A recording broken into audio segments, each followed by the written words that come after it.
Welcome to the ClevelandMoto Podcast. We got numbers. Hey, we got numbers. It's episode number 560 of the ClevelandMoto Podcast. Light them up, boys. And girls. And girls. Yay, there was much rejoicing. And not the biggest podcast we've ever had, but my God, it's not the size, it's the quality. To my immediate left, we have... Silent Dan. And to his left... Steve Sleepy. And to his left... Johnny Mac. And to his left... Sarah Smith. And behind the bar today... Tom Pennington. Yay! I just realized we have a Smith in the corner still. We do still have a Smith in the corner. That's You're pretty in the funny. proper position. Right, yeah, that's the Smith seat. Yes, you're in the Smith zone. Smith zone. Yeah, that's funny. So it is... You're going to be Shanky Smith for tonight. Oh, yeah. God. Yeah. Shanky Smith for just this one evening. So, yeah, big, here we are. We've survived AMA Vintage Days. We've had time to unload. We've had to unpack. We've had a lot of things happen since then. Wow. Boy, have we had a lot of things happen since then. We're going to get to that. That's why Sarah's here. Sarah's working as our apprentice at the shop, so that's super fun and cool. We've talked about her in the Moto Go program and stuff in the past. We've had some interesting trades, including the bike I brought tonight for everyone to take a spin on.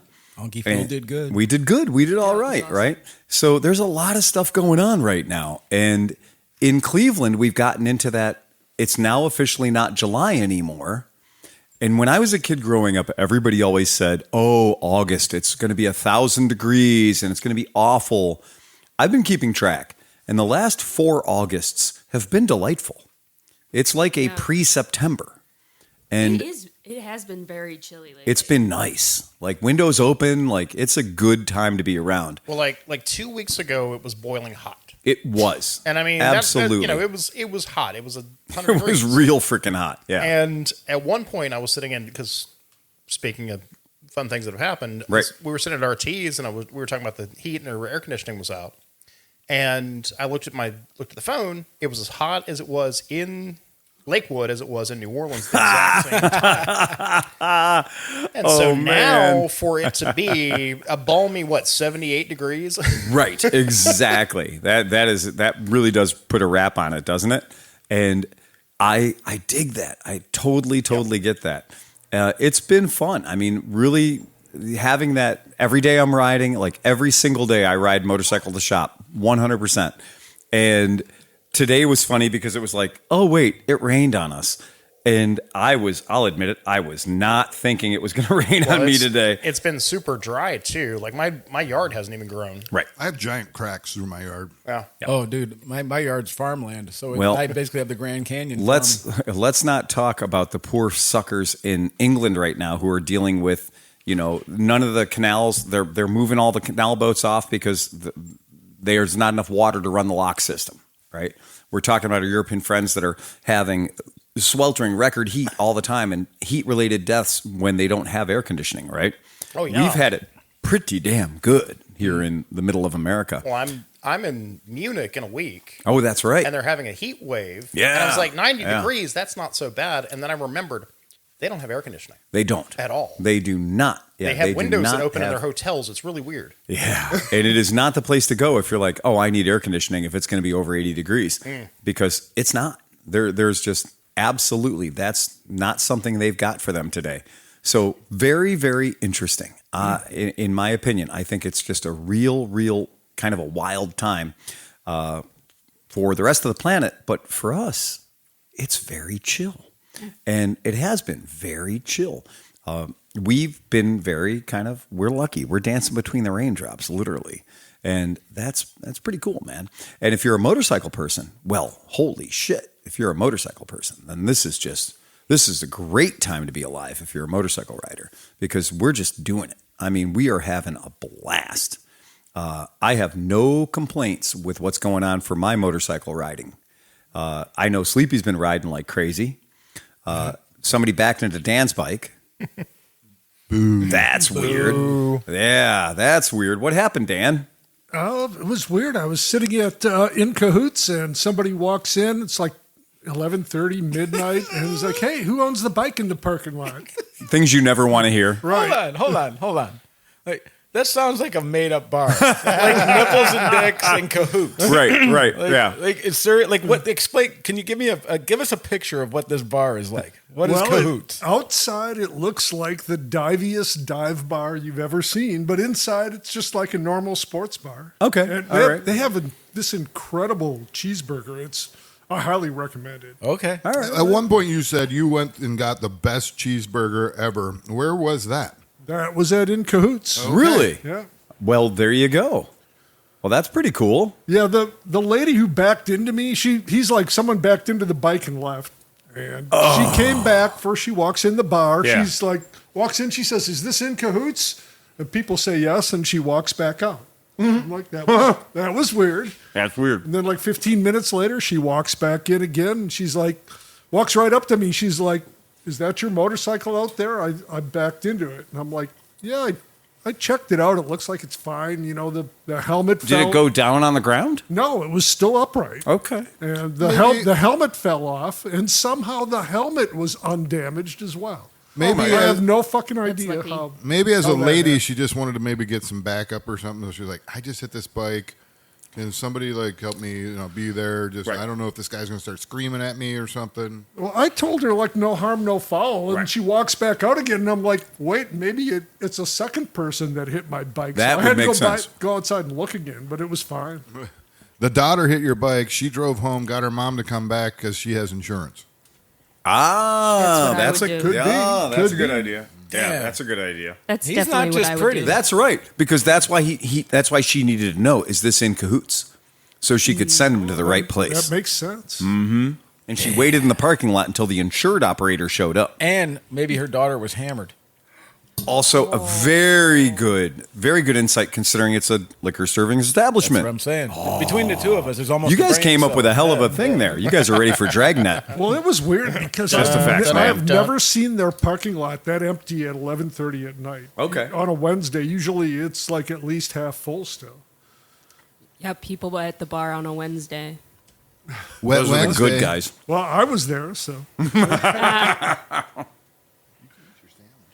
So you guys know I bought a warehouse, and Yeah. so I bought the warehouse, and the Okay. previous owners left. Who did that? What? What happened? I, Oh my God, John's exploding. That's John. I'm not hearing it over here. Holy shit. I'm hearing That's- it like Maybe it's just in our headphones. not hearing it. Hopefully, it's just in I've our got headphones. it in my headphones like crazy. Yeah, I don't have it in my Touch headphones at all. something. Yeah. Touching things. So I buy this warehouse, I'm good and now, but I can't hear anything. the former owners are like, "Hey, we left some pictures on the back of one of the doors, hear. and we'd like to get these, like to get the pictures back for posterity and everything else, family pictures and whatnot." Very good. I'll meet you out front. I'll go to the warehouse. I'll take the pictures down off the door, and I'll put them out in front for you. You can grab them whenever you like. So when I get to the place, as one does, I happen to notice that in front of my building that I own, on the grass in front of the building that I own, there's a 2012 Harley Davidson Road King with a for sale sign on it for $12,000. And I am not in any way associated with this Road King. Wait, right by the shop there? In front of my new Avon Lake warehouse Oh. that none of you have been to yet. Oh. Right. So not 1 mile from my house. And so I'm like, well, that's odd. But I remembered my real estate agent saying that he owned a white Harley Davidson. And I thought maybe this is my real estate agent taking some liberties in the time that I've taken ownership of the building until he thinks I've obviously moved in. But I've already moved a couple of cars over there, right? It's okay. It's weird. He should have asked. But in any case, and it says, call Ron, and it's RONN, 2 N's, right? And it looks like it's written by somebody who's not used to writing things. Ron. Yeah. And so I thought that was odd. So I got in touch with the woman who was coming over to pick up the family heirloom photos. And I said, do you happen to know who left this Harley Davidson in front of my building chained to the sign that used to say Avon Lake Plumbing? I don't. But you're the girlfriend of the owner, the former owner of this building. I am. So do you have any arrangements set up with other people that they're allowed to park motorcycles here when they're trying to sell them? No, that's weird. Maybe somebody drove by, saw that it was vacant, and just thought, that's a great place to put a bike up for sale. Because it is on Lear Road, and a lot of cars do go by there. It sounds kind of weak. Contact my real estate agent. He's like, yeah, I'm nowhere near anywhere involved with that. I said, but the seller of the property is your cousin. And I've met him. He's special, right? He's a unique individual. And he every night, there's a bar 25 feet away from the front door of my shop called The Quarry. And The Quarry is the locals bar for the 45s. And the 45s is where we used to do our podcast. And what I'd like to describe is if Avon Lake is a city like Cleveland, then the 45s would be Avon Lake's East Cleveland. It's where every bad police report ever was written in Avon Lake. It's where every domestic violence has happened in Avon Lake. It's the 45s. It's where Shane and Dustin lived, right? It's fun. It's great. It's the only place in the world where I've asked Shane, how can you leave 7 children's bicycles parked in your front yard and none of them are stolen all the time? He goes, honor among thieves, right? It's the pirate code. He's like, well, they might not be actually the same 7. If you're going to take one, replace it with an equal or greater value. And so I finally called the guy this morning. So when I rolled out this morning, the bike was still there, which means the underground network didn't get to Bob, the former property owner. And I called the guy this morning and I said, hey, is this your Harley for sale on Lear Road? It is. Yeah. Cool bike. Yeah. Do me a favor. What? Get it off my fucking property. And he goes, what? And I said, yeah, I own that place. And he goes, Bobby owns that place. I said, not anymore, he doesn't. I'm the new owner. I don't want you parking motorcycles in front of my spot. I don't want anyone thinking that in my spot is a whole bunch of motorcycles. Yeah. I'd rather they just think that in my spot is a bunch of empty space, right? An old plumbing company. An old, dilapidated, defunct plumbing company is exactly what I want people to think when they drive past I'm my a spot. used outhouse salesman, and I store all my merchandise. Yes, that's right. Yeah. Porta potties. Lightly used septic tanks. That's what I was thinking. Right. Yeah. Lightly used septic tanks is right up my alley. And so he did say that it would be gone by tonight. So I also like he didn't seem there was any sense of urgency, like he needed to get out there and take care of it right away. Yeah.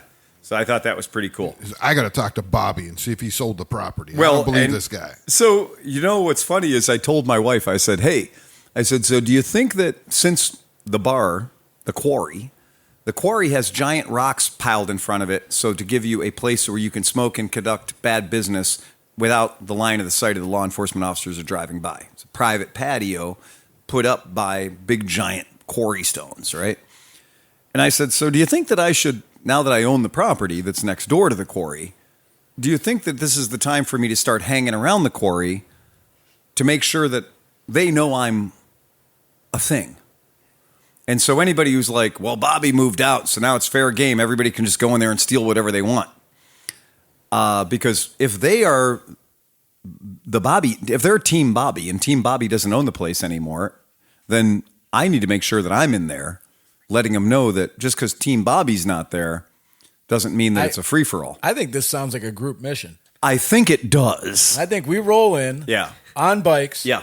On your scooters. Lively local all bar. that. All of the above. All the above. All of the above. Establish what you're about. Right. In one shot. Let them know that you're not alone with your building. That and you we have make it into a very, very subtle dick measuring contest. And we walk in going, right. Yeah. The Jets are going to roll tonight. Yeah. Right. we don't have a young audience. We don't have a young audience. Yeah. Well, that's why Sarah's here. We can bring the Right, we can- demographics Did you down. get that reference, Sarah?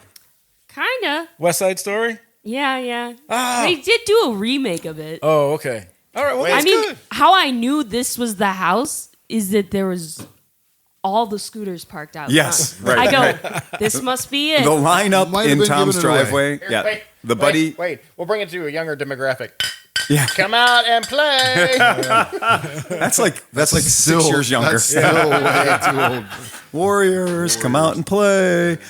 So I just thought it was funny that somebody is beat me to the punch and they're selling a motorcycle in front of my place before me. Well, and especially when you want to be stealth, there are no motorcycles here. That's the idea, is I want my place to look like Right. There's no motorcycles in here. I don't need the place I'm paying money for to look like expensive, cool shit inside. You No, seriously, it's you all gonna be- seriously should put a sign like Phil's new white paper reams. Or We something. have a light box in front of the property. We can put whatever we want in there. Well, it's going to be Phil's Phil's- filler up. Coming soon. Coming soon. Repent. Phil's mortuary services. Hell is real. Oh no! Phil's You're gonna put a Hell mortuary is Real sign services. up. You kill them, we grill them. I think the Hell is Real sign has to go dude, up. you just caught. Used body parts. I'm sorry, you just caused my brain to think of this. So, have you ever heard of liquid cremation? Yeah. Well, they have a video. So YouTube, Facebook just shows you anything now. Yeah, and so like I'm just going down, and it goes liquid cremation. I'm like, oh, I've never seen that. Like, what's Well. the machine look like? Then they have a camera in it, and there's like bones and shit and water floating around. I'm like, I didn't need to see that. Man. It's a parts washer. They just power wash you. It's a parts washer. Yeah. I have No. idea what it is. My friend has the one that, you put all your motorcycle parts in, Yeah. and it's basically a big dishwasher at extreme heat, and it just washes all your parts, and it has one ingredient, and that's water, maybe a drop or two of Simple Green. This seemed like it had some other ingredients in it. Well, the idea is like when you're done, you just got bones. Yeah, yeah. Right. But I didn't need if they would have showed me the machine, Yeah. I'd be cool. Yes, you would. I'd like a mechanically separation Yes. cremation, please. Oh, we're going to turn you into chicken nuggets. I was going to say, he's already McElfresh. He can Yes. be McNugget Can I get a 2-liter of John? Oh, my God. Can I get some Mackle Fresh nuts? Shots. Well, the shots, funny thing shots, is- shots. Soylent John. Spicy. Yeah, Soylent John. Spicy The Mac weird nuts. thing is, everything that comes out of the liquid cremation, Oh no. everything that comes out goes right down the drain. No. Yes, 100%. So when you're in Lake Erie, you're swimming in people? Ask John. Well, Lake Erie it is would go evil. to the wastewater treatment plant, hopefully first. Yep, it does. And then Have you ever that's- seen like an eyeball float by or anything? I've seen all kinds of things float by. Some living, mostly dead. Oh, man. Oh, the great Ohio Fatberg. Yeah. Yeah, we'd probably end up with extra grease balls in the plant, depending on who was consumed. Phil's Coffee and Condoms. We got you covered, coming and going. That's it. Yes. I mean, I'm looking for ideas for the least break-inable, the least desirable. We don't want what's in that building. You know? And that was from a listener, Dwayne Coffer. Dwayne. Or Dwayne Spelfer. Pit- I can't read it. Pit bull rescue and biological warfare. That's what I'm thinking. Absolutely. We should, Right. You know what? We should just put that broccoli that I had this evening. That I put out this evening. We just put that up front. Used stanky-ass senior broccoli. living essentials. Secondhand senior living essentials. Yeah. Do you need it? scrapings. It depends. Diaper washing. Yeah, diaper washing. Right. Yeah, that's what it should be. That's going to be our low profile flying under the radar thing. You know how many phone calls? If you had a number, like you'd probably get so many phone calls for diaper because there's like a lot Yeah. of people into the. Oh, yeah. My niece is ready to have a kid and she wants to do the. You turn the diapers in, they wash them and bring them back. I'm like, oh. Phil's Jazzercise. For You think men my over job 70. sucks? Here's your spoon. I grew up in a household where we did have foster kids, and that my mom was very much an advocate of cloth diapers, and that we had the super hot water washing machine, and we would burn through 75 or 80 diapers a week. Just kind of how it goes. Do you have to like spoon them out first before? Yeah. Like get some of the solids gone. Yes, you do. That is 100% accurate. Do you remember babies? There's not a lot of solids going on. It all depends. It all depends. Oh man. So that's going to be the interesting thing because the city hasn't come visiting yet because it's a commercial property. But it's going to be a commercial property that's entire job description is going to be a garage. Like literally, Sit there and look pretty. it's going to be something other than my home garage.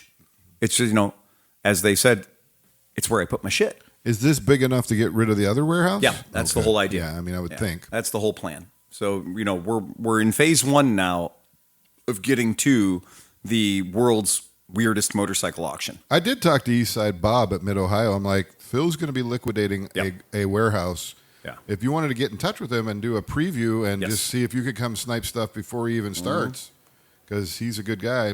He's a good guy. Yeah. But he's like, I'd be interested, but I really got a lot of shit. 'Cause He does. He's got a lot of shit. I mean, his place has like 18 of those chicken coops. Oh. Like, have you been to his spot? No, sir. They have concrete commercial chicken coops that are 9 feet tall, whatever. And he's got a bunch of them. And they're full. Yeah. He bought a ridiculous amount of stuff at Skidmark. Mm-hmm. Only paling in comparison to Johnny's vintage cycle. Yeah. But, wow. I was surprised at what he was interested in buying. It's a disease, man. But, I mean, when you look at it, you can buy a whole pack of head gaskets, Cometic head gaskets for $10. Mm-hmm. Yeah, throw it on the pile. I mean, that's what it is. All the stuff that looks like junk, if you have the time to sort through it, somebody's looking for it. Oh, guaranteed. I mean, it would be just a long eBay game of putting all that stuff on eBay. And that's the idea. That's really what the whole thrust of the entire thing is. We're going to try to make a run at it, use eBay and Craigslist to squeeze whatever money we can out of it. But now because I don't want to move it ever again. You could literally get a ready-to-go Wix store where you could go in and they have it set up where you could throw one picture in a description. Right. You could attach your square, do it. Because you don't want to pay PayPal or eBay for all those fucking fees. Okay. But I'm sure those guys have websites like that. You can make a lot of money doing that. But again, if that's all you want to do is list shit on fucking even your own website all day, every day. I don't want to say I'm just looking for maximum coverage. Yeah. The point is I want as many eyeballs as humanly possible on every horrible thing I'm selling because there's a guy. There's a guy who needs not one, not two, but 3 Kimco Grand Vista 250s. But what I'm saying is when you're looking at all this stuff, wasn't there a day when that was a good idea and it was a great fucking day when you got it? I'm done with that brain now. Every 7 years, every cell in your fucking body changes. Yeah. And I don't have those cells anymore. Gotcha. Yeah, that's it. Yeah. I used to be deathly allergic to avocados. Not going to eat them like a fiend now. Mm-hmm. Right? We change. Right? Our bodies change. Everything about us changes, and the brain changes too. I hope I change for the better. I'm like, 7 years. Okay, maybe in 7 years. So interesting thing to talk about in the podcast real quick. Waze, if you're out there in the world, you're either using Google Maps or you're using Apple Maps, good luck, or you're using Waze. And Waze now they've been testing in several markets where people ride motorcycles for a living. They have been testing motorcycle-specific directions. And I think this is a really good freaking idea because I'm going to tell you, hand to God, I've been on some roads that Waze has put me on where I was like, nobody ever should have called this a road, right? Or they're talking about roads that have particularly dangerous industrial traffic. So like if you're in the flats outside of a place where nothing but 18-wheelers come and go, you might not want to take your Harley Davidson or your Honda Goldwing down that particular road. Tanuki-san. Oh, Tanuki-san. So kind of interesting that Waze would lean into the motorcycle thing. I'm really excited about this. I think it's smart. I think that they're also going after... I mean, Google has, you can go planes, trains, automobile... Yeah, I can press a button for bicycle. Just add motorcycle. Right. If Google is so easy with taking the bicycle route, which will, and I've done it, bicycle route will put you through parks. Bicycle route will put you through trails that run along the river, the trails that run along the towpath. They'll do some cool stuff, but they're not real good about understanding the motorcycle thing. Well, in Argentina, Brazil, Colombia, Malaysia, Mexico, Peru, and the Philippines, they're doing it motorcycle specific. And as a person who's recently ridden in Guadalajara, Mexico, I can tell you a lot of the roads that I was on were very not friendly motorcycle roads, just based on the industrial traffic alone. You wouldn't want to have a motorcycle on those particular roads. But you did. Oh, fuck it, I did. You had a sidecar. It was dumb, right? Again, the adventure is surviving, right? When you survive and you're done and you made it, then you're all like, this is the greatest thing ever. But in the process, there was any point at about 17 occasions when it could have gone absolute shit-shaped, and it would have changed my whole trip. Because then it would have been like, hey, let me tell you about the hospital food in Guadalajara. And that would not have been a good day, as we say at the shop. would have been a good day at all.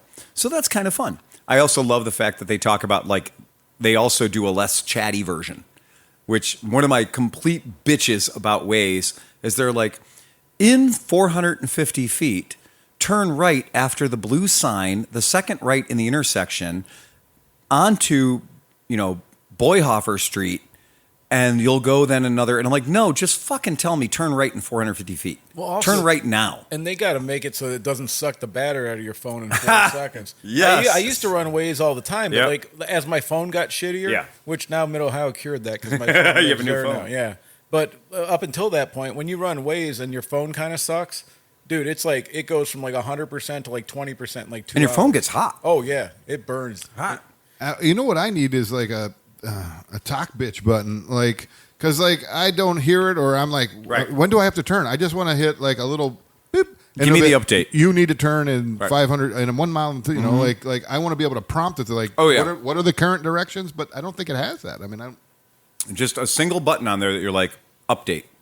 current Yeah. direct give that speak. Speak. Please speak. I think Say what again, motherfucker? Yeah, I think the benefit of the motorcycle Waze app would be like for beginner riders like me, we could see like the different easier routes, Like they just redone my road next to me and it's awesome now. But it used to be the worst road you could ever go down and I would avoid it at all possible. But now it's like awesome for motorcycles like me, like I just bought a scooter. And you can prioritize that. Yeah. You just bought a scooter. Oh, yeah, she did. What kind of scooter did Well, you hold just on. buy? Well, but before when Wait. you Oh. buy a scooter, what do you need for the scooter? Well, so not, first things last. A matter of like, I think it was fucking hours ago. She's working at the shop, hadn't ridden anything 2 wheels with the motor yet. And it's one of those painfully awkward situations where you're like, well, you're working here. You're surrounded by all this delicious dessert and you're not eating it? Come on, man, eat some profits. Right? And, help yourself. And so she's been working for a long time. She's been apprenticing for a long time. You put in the work. She's put in the work. Yeah.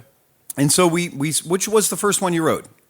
I rode the Vino 50. The Vino 50, powered by Minarelli. And so she went out on the Vino 50, right? And I didn't give her any training. I just said, He told me nothing. follow me. He told me we're going to go on the sidewalk. Nothing. Follow me. I said, I'm going on the sidewalk. Stay behind me. That Hop was on. it. Good luck, right? This is that whole throw your kid in the pool, they'll learn how to swim. Well, I mean, at this point, she knows how it operates. She knows how to start it up. She knows how to run it. She knows how to fix it halfway. Yeah. She knows what the front brake and the rear brake. I mean, I think you know most of it, right? She's been struggle fucking carburetors to life for the past 6 months. Yeah. I mean, you know them from the inside out, so it's just okay. Well, Yeah, but But being on it is different than working on it. I always ask people that are learning to ride motorcycles, how much bicycle riding have you done lately? Oh, none. Yes. That's like, if I was going to have a motorcycle camp, first thing would be like, jump on that bicycle, ride it around the parking lot, do some figure eights. Like, you know what I mean? Start with a bicycle. same thing I tell all my customers. If it's been 20 years since you've ridden a bicycle, go borrow your neighbor's bicycle and, have them borrow you a bicycle for an hour and a half. And then you'll be like, okay, you'll be ready for an automatic. Well, I didn't ask her. I just figured she's a young person. She probably rides bicycles every day. No. But I didn't tell him that, so. Yeah. You got to hold your cards. You know what I'm saying? Yeah. I Yeah. got this. I got Yep. this. I'm good. Don't worry about me. Yeah. So before she hit 30, before she hit 15, what'd you hit? I hit a bus stop. Nice. You know that bus stop that's right by a shop? Right there. Right in front. That's Right how far in you made front. it. 15 feet. Not even. Bam. Well, you know what? I had a huge bruise on my arm.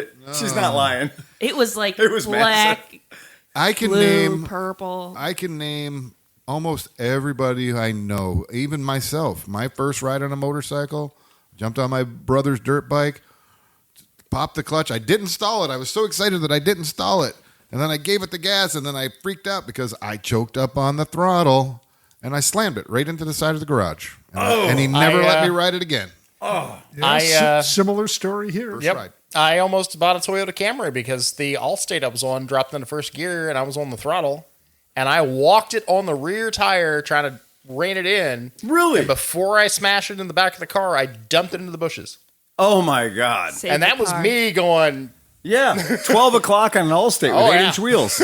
Damn, son. So- Kevin Nixon, if you're out there listening tonight, I don't know if you are, but he rode my CX500. He did the shortest, best wheelie I've ever seen. It was a 10-foot ride with a 12 o'clock wheelie that ended up in sort of bouncing off of my deck railing or something in my backyard. Like, just here, rev it up, just see if you can pop the clutch out, just like, you know. And just go for it. And I was like, man, that happened fast. Dan, what was your first?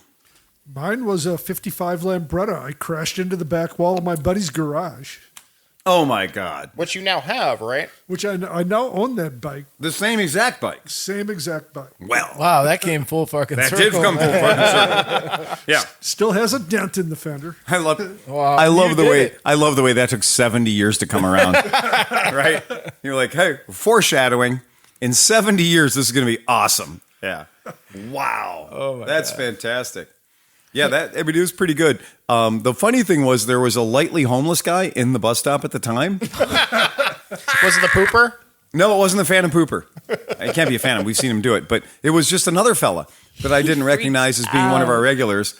And he was kind of like looking at something, whatever. He wasn't paying attention to the incoming Vino. Sarah. Bang! When she hit that fucking thing, I heard it. I was 30 feet away from her. And it made a loud noise. And this dude, his entire body Became a pooper? went erect. Like he had an involuntary nerve response where he just was like, and words didn't work right anymore. And he was like, ah! And I was like, I looked back and I heard the noise and I looked at her and she was still upright. And I was like, you're okay? And she was like, stop looking at me. Yeah, stop looking at me. Stop looking you at me. look at me. Continue mission. I got this. And that's Sarah's way. Sarah's way is like, I'm gonna fuck up. Don't tell me you saw it. Our buddy Alex in Australia. My first crash, I hit a kangaroo on What a the KX80. Oh, Now wait a second. Now hold the fuck on for a second. As they say, shag a wallaby. What the fuck, man? Okay, You're one. doing fine, Sarah. Kangaroos, if I remember correctly, kangaroos have big ears. that had to hurt. And KX80s are not quiet. No. So how do you sneak up on a kangaroo? Must have been really fast. I think the I think kangaroo it snuck probably up just on him. squared up on him. Yeah, He hit a kangaroo. the kangaroo stood its ground. The kangaroo looked at him and said, I can take you, mate. Well, None shall pass. Ryan F9 shall told pass. us they're wiry. Yeah, they are wiry. Yeah, I know. Buff. You ever seen a kangaroo? They're like, Oh, they're- yeah. I don't will want to tell fight a you kangaroo again and again. claws. Kangaroo are jacked, and the other thing is like the Sydney Zoo, right? The Sydney Zoo has signs by the kangaroo and the alligator enclosures that are just those, the shape of like a warning sign, A skeleton. and the warning sign says the fall won't kill you, and like it's legit. And like on the tiger cage or the cheetah cage, it says I can spray pee 20 feet. And if you can read this sign, you're too close, right? And the Australians have a very laissez-faire attitude about like, well, I went to the zoo and got my face bit off. They're like, well, there was a sign, or just you should know better. You're at the fucking zoo. That tiger was a real cunt. Exactly. Right. Dude, those kangaroos always make me think like they're outside of a club. Like, Yes. like back of the queue. yeah, the bouncer. Yeah. They're doing the skibbity dance. Yeah. Yeah. They're definitely doing the skibbity dance. That's kind of how they stand up, actually. Yeah. The kangaroo is uniquely built for the skibbity. Yeah. Somebody call Little Big right now. We're missing an opportunity in Australia. Yep. These Russians need to get to Australia immediately in skibbity kangaroo. Oh, I could just see the concert out in the bush. Out in the bush? Right, exactly. I love it. Oh, that's great. Chat GPT, can you have the kangaroos Oh, God. that rape that little pig? Sorry, I Sleepy's swear already that's done how it. it works. Alexa, play. Yeah. Skibbity kangaroo. Right, that's it. Oh, man. So she made the loud noise, scared the shit out of the bum. I mean, not bum. Okay, lightly homeless person. Lightly unhoused Unhoused. person. Unhoused. Right, lightly unhoused person. But he did. He got his attention. And then she followed me, and she did great. She did initially. She was like, okay, well, The half pipe was a little weird, but I'm looking at you, but I'm not coming at you anymore. And I was like, well, you need to look at me harder. And I then was just she was like, I'm looking at you okay. pretty fucking hard, but I'm still going towards that car. And then I figured out how to sort it out. We took her off of that bike after that short adventure, and we put you on the 125, right? Yeah. The Yamaha Vino 125. And I took her to the cemetery. As a prequel. So obviously not willing to spend much bike on this learning.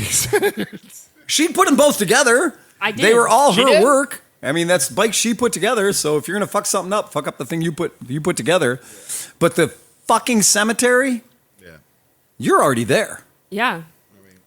And you really don't want to crash. You don't want to crash in the cemetery, and because it's like stone marble. brick wall. It's all fucking granite, right? It's not dicking around. And so we did our cemetery behind the shop has got all these fun little roads in it. Yeah. And we taught her about inside right-hand turns, outside left-hand turns, and everything else. And I think I made her do 75 fucking turns at low speeds and just kind of broke her the habit of like, I need your eyeballs to be where the bike is going to be in 3 seconds, but I need your brain to stop knowing that there's some shit you can run into closer. Target fixation. Target fixation was a big deal for her. And she nailed it. Tom, can I have 2 cookies, one for me, one for Sarah? Absolutely. And then Vintage Days happened. Yeah. And then when Vintage Days happened, I went and got Sarah in, her mom and dad. I got them into the event, totally legally, I mind you. Yeah. Totally. Those passes I paid for. It was nice of you to pay for that. I thought it was very generous since I was getting a camping yeah, it was pass awesome. anyway to get them into the thing. It was great since they make you buy 2 camping passes for every tent, right? That we had something to do with those passes. So we got Sarah and her mom and dad in, and it was one of those like, welcome to the shit show moments, right? Good luck. You're in here now. Here we go. Here's the key. One of us. I was not One of- prepared. And what's funny is when we were in line waiting to get past the hair scrambles, How could you be prepared, though, for Mid-Ohio? the hair scrambles choked us up. Mm-hmm. So yeah, you the get hair that. scrambles got us lined up. And who's behind her in the Mini with 1/8 of a tank of gas? But Piper. So Piper is directly behind Sarah's family. And I thought that was hilarious that I pulled up to stop to be like, oh, hey, we're going to have to check up for a minute, let the hair scrambles go. And so I'm talking to you, and then I hear Piper going, Phil. And I was like, oh, shit. Oh, it's all of the young people. It's all of Cleveland Moto's young humans. It was great. Which is 2. Which is, hey, My daughter that's showed two. up. That's My 2 daughter more than came we for had a 2 years little ago. bit. Right. Yeah. There you go. That's right. Yeah. Don't leave out Ivy. And Ivy. Oh no, Yeah, that she's we. our I think we adopted did. Daughter. I'm going to tell you right now. When I came back from the seminar, and the women's empowerment seminar, which is what it is, Yeah, right? right, sure. And I came back from the women's empowerment seminar, and she's got her dad riding bitch on the back of Liza's Benelli TNT 135. I was like, my work here is done. I can't improve on this. It's going fucking perfectly. It literally, so Mid-Ohio is the catalyst. Mid-Ohio is the place. It's the pool you throw the children in and force them how to swim. Well, I mean, we'll get into it later, but yeah, we've had a disciple now rise to glory through the I know. Cleveland Moto I FEMA gotta camp tell you, man. system. The FEMA camp system, it's the new farm leagues. It is. Right. It really is. You want it. You want your kid to really develop, and you want him to really, really get known. FEMA camp. Yep. FEMA camp. Why? Because everything's allowed. Yep. Because we encourage adventurous behavior. But with safety and guidance that we've learned from all of our As failures. Uncle Liza sets the fires. Right. Right. Yeah. We need to make this fire bigger. Hey, kid.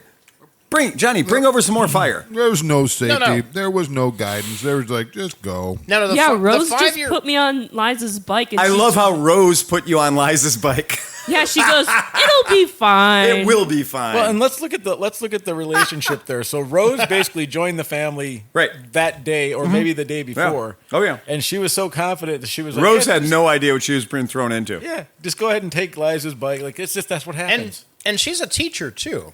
She's a chemistry professor. Oh, there was it, all Rose? kinds of. I would say that we had one of the most PhD Rose tens. is super smart. Do not sleep on Rose. I had more fun talking to Rose about obscure fun shit Rose is on. Like, I want to spend a lot more time with her. She and Becky clicked immediately, just like, oh, hey. Crazy You smart got people. her and Marshall talking, and like all of a sudden I thought they were gonna like have a new nuclear fucking I know. something go on. No, I couldn't walk in the tent. There were too many thought bubbles. There's too many PhDs. Yeah. I felt outclassed. I was like, I'm just gonna sit over here. I know. Yeah. Fucking scumbag. Oh my God. Well, I think it was Sunday morning. We were checking out, getting ready to roll out of there. And Rose is like, you know, Phil, when we got here, I didn't think much of you. I think she told me that as well at one point, but I didn't think much of you. I didn't hear the second part of Right? the sentence. And I was just like, Well, that's I was like, well, you know what? And she was like, no, but I really like you now. I think you're really cool. And I was like, Oh, so she only knows what Liza told her? Right. oh, Liza got her ready. Yeah, Liza got her ready for the Phil Waters Wendy and experience. Liza are both like, yeah, Phil's an asshole. Yeah, that's right. I mean, look, Rose was incredibly nice to me. she was amazing. Yeah, she did great. And I can't believe they rode like 14 hours a day. The entire adventure, like the fact that Rose joined them on like day 3 and stuck it out, she didn't have to, but she did. Like the entire thing that they pulled off, shocking, great, and don't ever ask me to do it because I'm going to say no. 1,400 miles or 14,000 miles. 14,000, 20 that days. is not my idea of a good time. I'm young and I wouldn't do it. No, no. Terrible time out. Not fun for me. Not my idea of a good time. Right, and present party included. If any of you guys ever ask me to do a trip across America, I'll be in the truck with the air conditioning, I'll be with you. driving the trailer with the bikes in it. I'll be riding. I'm cool. You can ride. We'll follow Enjoy you. yourself. Actually, Mister, we were not gonna My follow hips hurt. I don't care. We're going to shoot. I'm learning how to deal with you know pain what? because otherwise you can't do anything. We're know going what? to I'll shoot as drive the fast. RV. We're going to shoot as fast to the hotel and find a tiki bar, and we'll be waiting for you. That's exactly right.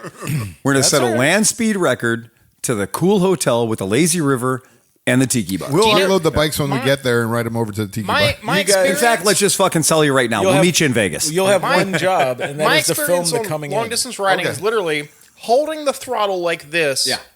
for 3 hours, stopping at a gas station when Yeah. the fucking light goes off, taking a shit, Yeah. drinking some water, Right. and then getting back on the bike and going, Better than Liza, she ended up in the hospital. Right, that's Right. true. Yeah. I think you're doing it wrong because I have a lot more fun than that. I get it. I'm sure if I wasn't driving an interstate between Birmingham and New Orleans, I would have been like, oh, cool, back roads. I think the only way I would want to do it, I'd have to have all the time in the world. I'd have to be retired. Right. I'd have to have plenty of money, and I would want to just do it by myself. all of my cross-country travel has been this. I have 10 days to complete this mission. In order to complete this mission in 10 days, and Alaska's part of that, I have to drive as fast as the bike will go for the first 2 to 3 days. Then I'm going to go to the cool place, and I'll be in the cool place for 2 to 3 days. And then I have to turn around and drive as fast as this bike will go for 2 to 3 days. And then there's usually 2 or 3 tires involved in that. Not great. And they're not real predictable like when they're going to happen. So it does kind of take the fun out of it when you can be like, or I could be in this truck with air conditioning and a cruise control button and listen to music for 14 hours a day and then landing gear come down on the truck. You go into a fun hotel motel with a pool and a great steak restaurant outside. And then you go, okay, we're ready for day 2 now. And then magically you're on the opposite coast of this country where all the fun roads are. Well, And then you take the bike out of the back of your truck that does the fun roads really well, because the bike that does the fun roads really well is not the same bike that does going across America really well. My F900 XR does both. I could go across and do some fucking fun roads. That's cool. And on the other side, I'll have the truck and you'll have a flat tire. yeah. Okay. I Or like 2. riding, though. I That's get the it. whole I point. love it. Yeah. Well, I love it. as we've said, the best rallies Yes. don't involve bikes. Ooh, You just show that up at has the become you just show kind up of at the hotel. That has been it's the bike people. Honestly, the Cocoa Beach Rally. I took 20 bikes. We literally stopped. We left Cleveland. We went to Pittsburgh. We picked up a bunch of Pittsburgh. We went to D.C. We picked up a bunch in D.C. We went to Chapel Hill. We picked up a bunch in Chapel Hill, and we ended up in Cocoa Beach, Florida. We did it one way with a rider truck, and we did it another way with my pickup truck and a big trailer. And when we arrived in Cocoa Beach, people, we got their bikes out like a Pez dispenser, and people gave me money, right? And that paid for our entire trip. Was the money that Stefan and I charged to get the bikes down there. Schlepping bikes. Schlepping bikes, man. And it was fun. We had we all had our own bikes there for the trip.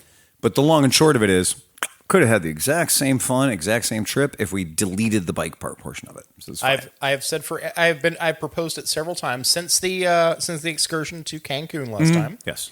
That we just have a scooter rally at Cancun. Right. That's a great idea. And we don't bring any bikes. Right. Just have one party favor bike. Ah. Hey, there's a bike. If somebody gets really drunk and stupid and wants to go crash something, go ahead. As the past 3 years, it's going to be a black cat. One bike that, let's do a little gymkhana. Everybody just takes a turn. Everyone takes that bike on the gymkhana. I say we fly into Cancun. We buy an Italika for like $300. Now, this was the robot idea, and I think we'd go along with it, and that is we fly to Mexico. Yeah. And we go to a cool place in Mexico. We go into a grocery store and buy a motorcycle or a scooter in the grocery store. Walmart. And we ride that. No, every grocery store in Mexico sells motorcycles. Yeah. Oh, cool. It's weird. And they're like $1,800. It's gonna be like a China. Yeah. China's finest. It's gonna be a $500 Italika. I'd like a Robin 200, please. Well, here's what the deal is. They're Chinese bikes that are assembled in Mexico. So they get around the tariff thing. And then you buy the bike, and then you just ride it. And as Robot says, not a problem getting into America. Oh, I was going to suggest... You hang your Ohio license plate on the back of the cocksucker, and you just... And then go from wherever the fuck it is we bought them, insert name of fun city here, all the way back to the United States. And then once we're in the United States, the trip can continue, like for the people that are like... hardcore, no brain. Yeah. I want to ride an Italika 180 all the way from now San Diego to Cleveland. I got you. I'll drive the truck all the way. Bingo. Right. Yeah. One-way rental is in my future. I was just going to say we go to an all-inclusive. We buy the Italika. Right. We make friends with like your guy at Villa del Palmar. Yeah, absolutely. And then at the end of the week, we just hand him the tip. We just leave them. We just abandon them there. Here's your tip for the week. Right. Here's my tip for the week. And by the way, next time we come back, it doesn't have to be this bike, but we get a bike to ride. Yeah. Yeah. That's not a bad idea. How we set it up. There will likely come a day when I want to take a nice ride, but I just need time and I need whatever. I totally agree. That's tomorrow. Time well spent is when you're sitting there with a cocktail in your hand and you're looking at the ocean and you're like, I may or may not play Frisbee today. Let me check. Maybe not. Right? Yeah. There's a good band going to be open up at 4:00. So, yeah. I like that teleport to the East Coast or West Coast. And then just, have fun out there. The teleporting to the West Coast, I've done that for a lot of years where I've done the whole 14 bikes in a truck and trailer, go out west and sell them when I'm out there, so I have a job to do when I'm physically there. And then as you're selling the bikes, you get to the point in the trip where the trailer sells. And so when you get to the point in the trip where the trailer sells and you only have 3 bikes left in the back of your pickup truck, then you're like, okay, now I need to start talking about some concentrated fun having. Because I got one of those 3 bikes I'm going to ride around to, Big Sur. I'm going to ride to Santa Cruz. I'm going to ride in the mountains. I'm going to do all the cool stuff on this one bike out of the 3 that's left. And then I'm going to set up camp and sell those last 3 bikes. And then when the last 3 bikes are sold, that's it, man. Bruce is listening. He says, all right, guys, meet me in Newport, Oregon on September 25th. He's buying the first and second rounds. Yes. He's taking his trip, so you can just meet him at the end of it. That's awesome. Talking about trips that are coming up, we're going to be going to the Isle of Man. We're going to be going to the Classic. So that's exciting. It's in like just a couple days. I was like, I'm not prepared for this, dude. I look down and I'm like, okay, I got to do this. I'm like, wait, that's like 8 days from now. Well, Tom has to go to Prague and come back first. So yeah, no, I literally Tuesday night after work, I'm flying to Munich, and then Becky's like, well, Prague's only 5 hours away, and I have to go. She has to go to Liberec. So why don't we drive? I'm like, I'm sorry, what? She's like, yeah, why don't we just rent a car and drive the Autobahn to Prague? I'm like, okay, so I have to go to AAA and get the thing. And then come to find out, because I have a motorcycle endorsement, not only do I have my car endorsement, I have the motorcycle endorsement. So I'm like, well, now I kind of have to rent a bike when I get to wherever the hell I'm going to land. So I'm like, yeah, sure, I could totally do a European country I've never been to and don't understand half the language and just fuck around. Yeah, that sounds like a plan. So how close is that to? I'm an idiot, but like, is that even close to any kind of conflicty area? Czech Republic is Not quite, but getting real close. That's what I thought. So, all right, well, be And- safe, man. Yeah. Nah, we'll be fine. You still got Poland between.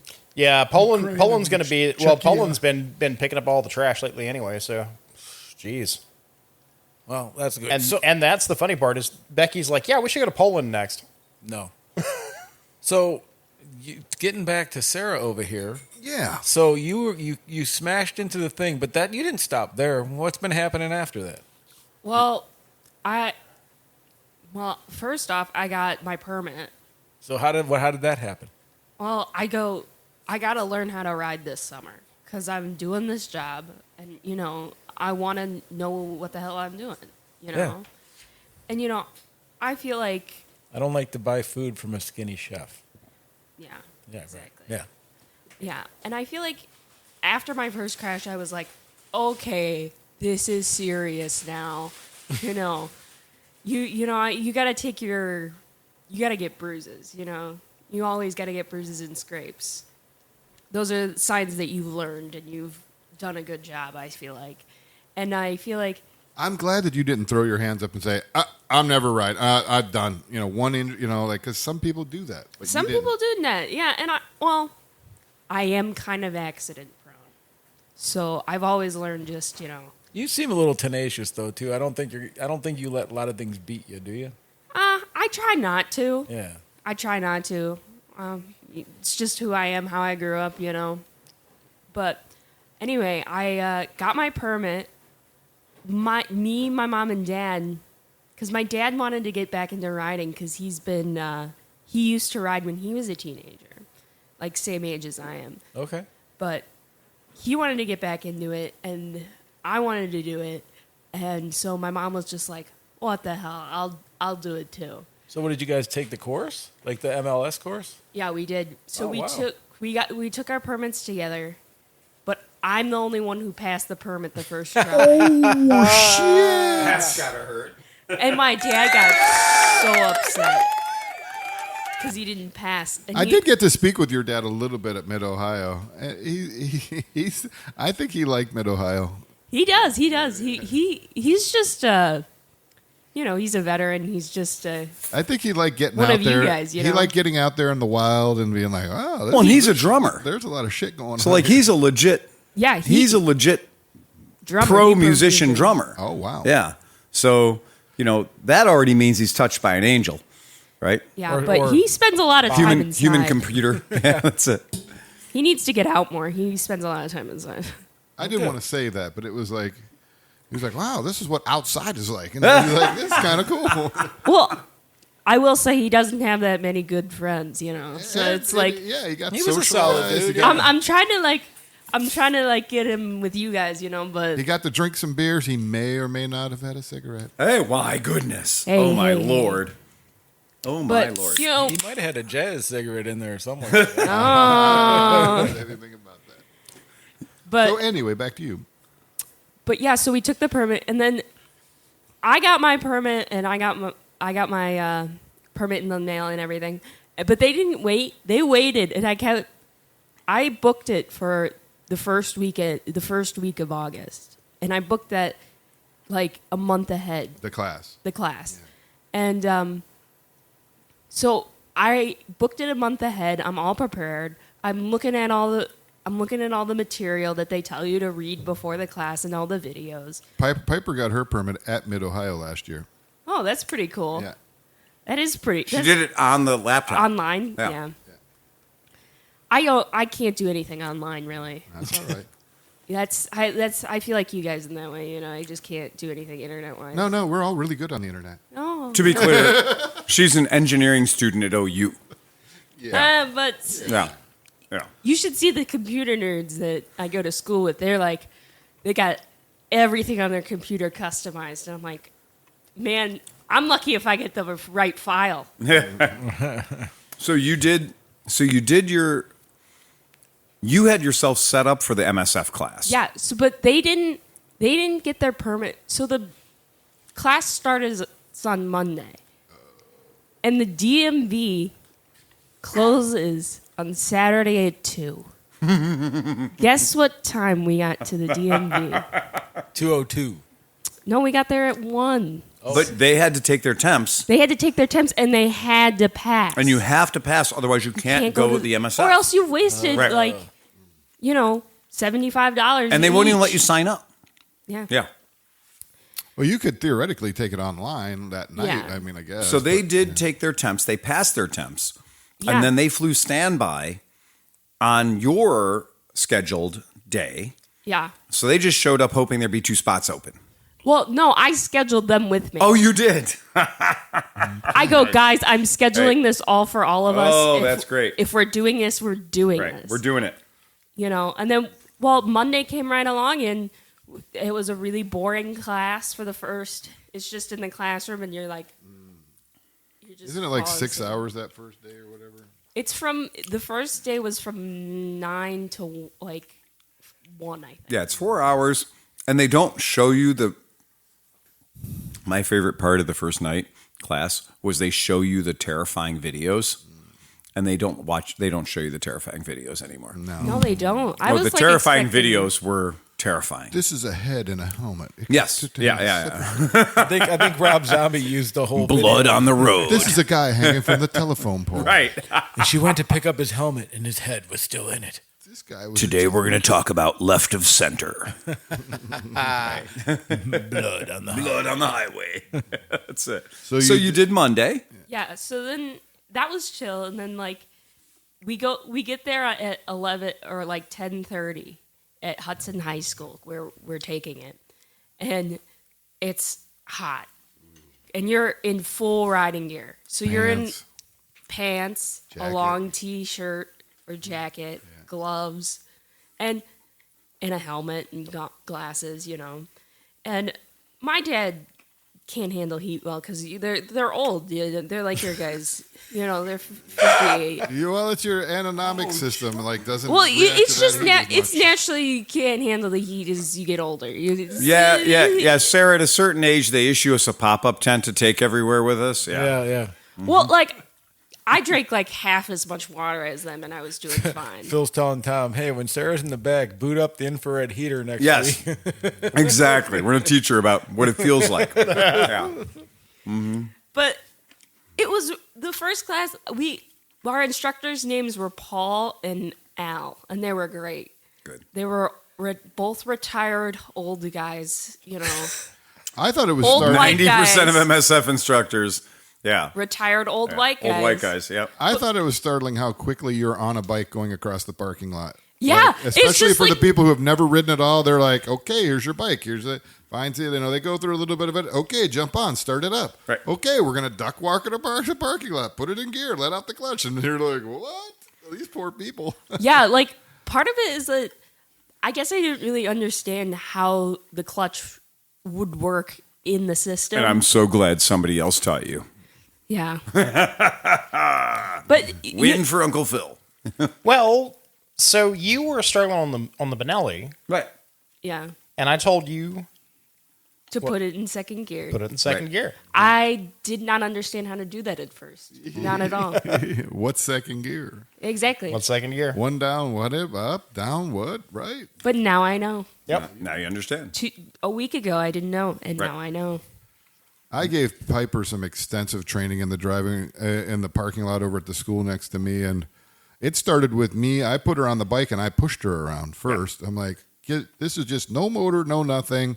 I'm going to give you a push. I give her a push, get her up to speed, and let go, and then she would drive it around. I did that several times. I'm like, all right, now we're going to start it up. And she's actually ridden an SSR and some other stuff, but still, the clutch on that bike was pretty crap and whatever. But she did really well. She liked the bikes at the MSF class. She's like, oh, the clutch was great on that. But I did spend quite a bit of time trying to teach her about they're going to want you to do this friction zone thing. And that's where the clutch isn't in and it isn't out. It's kind of pulling you along and you can kind of work the brake and it's like makes it almost like an automatic. So I will say by the end of the 2 days, you fully understand how to do it.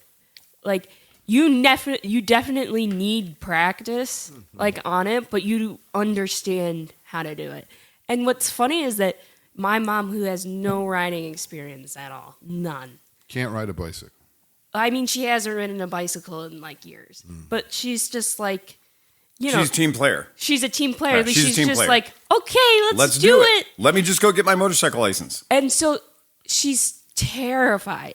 She's terrified. I took her on the back of my buddy Kick, you know, and she's again terrified. She like can't, like, she's scared, but she just hops on and she does it. And she was so much better than me and my dad. And I think it was because, you know, she went into it open minded, like she didn't know better. Yeah. I'm just going to listen and do exactly what they tell me to do. And Good it'll all work idea. out. Yeah. Yeah, and what's funny is that they give you like a second try at the whole test. Right. And me and my dad were the only two that needed the second try, who didn't pass it on the first try. Really? Mom showed you up. Wow. And my mom was so surprised, and she was like jumping Wow. up and down. She rub it in your nose. Yeah. Especially yeah. your dad had to, he's Oh, eating shit. yeah, he was Yeah. down. Oh my God. Yeah, she came into the shop and I told her, so we'd picked up these two buddy kicks and they were from Florida. My customers live up here and they have a house in Florida as well. And so these two particular buddy kicks, both French vanilla colored, brown saddles, brown grips, relatively new machines, very few miles on them, but they've lived coastal in Miami. And so we call them the Barnacle Brothers because any part of them that wasn't plastic was in somehow way oxidized. Yep. Interestingly, even under surfaces that were painted, right? And so aside from the oxidation, they were mechanically great. And when I picked them up, they ran like they were good to go. But they are just bubbly. They're literally, they look like, I mean, They got corrosion. They got the corrosion, man. They got the whole deal. They look like they should be on the special, you know, polio island or something, right? They're having a hard time with things. They've got TB or smallpox. What's the show with the mushrooms? Yeah, exactly. Yeah, that's like Last of Us or whatever. Yeah, Last of Us. They look like they've got it, right? And so we take the two of them, the Barnacle Brothers, and eventually we have a person that's, you know, hey, they want to buy one of the Barnacle Brothers. So we took one of the Barnacle Brothers and we fixed it up enough to sell it. Yeah. But we had another Barnacle Brother left over. And so I told her, I was like, hey man, when you're ready to go, when your time has come, I'll just give you a bike because you work here, right? And you need a bike. You can have a bike. And you can even do a lend lease on a bike. I've lend leased a lot of people bikes, right? Because I have too many bikes. And it's okay if some of them go live somewhere else for a while, right? And she came in and she's like, nope, I'm going to pay for this. Yeah, I mean, She's like, no, I'm going to pay for this. And the haggling began. No, it was right down to what I paid for it. You know, like I shouldn't make any money. Like I have a whole rule. I don't make money on friends. And when I sell things to friends, I sell things at dead cost. Whatever it costs me, I pass that along to you. Whatever it is. And so she paid exactly what I paid for one of the Barnacle Brothers. And you could not have adjusted your watch and the amount of time it took her to close the deal. yep. The amount of time when she showed up was Saturday, and she showed up with parents in tow. She went to Renee, money changed hands, and she was gone. I didn't even see her fucking shadow. Like a temp tag managed to stick itself to the back of the bike, and off she fucked. And then, again, I was really excited. yeah, you were.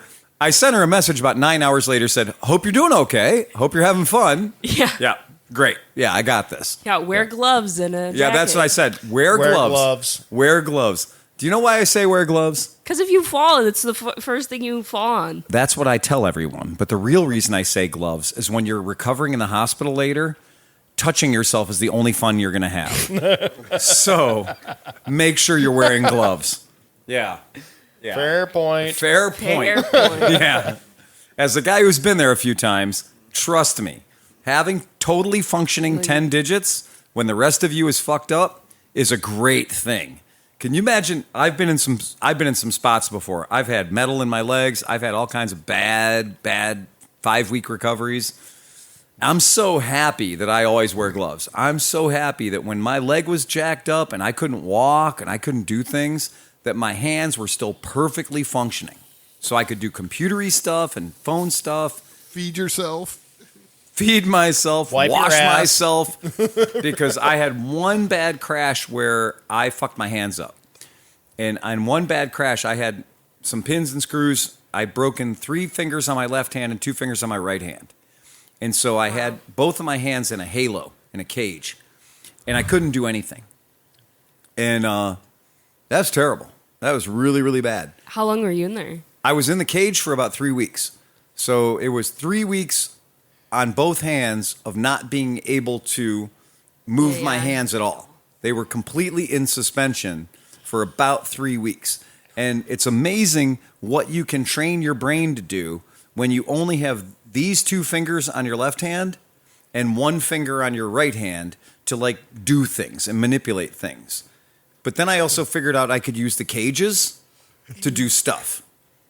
And it's not what you're thinking of, you fucking weirdos. Yeah.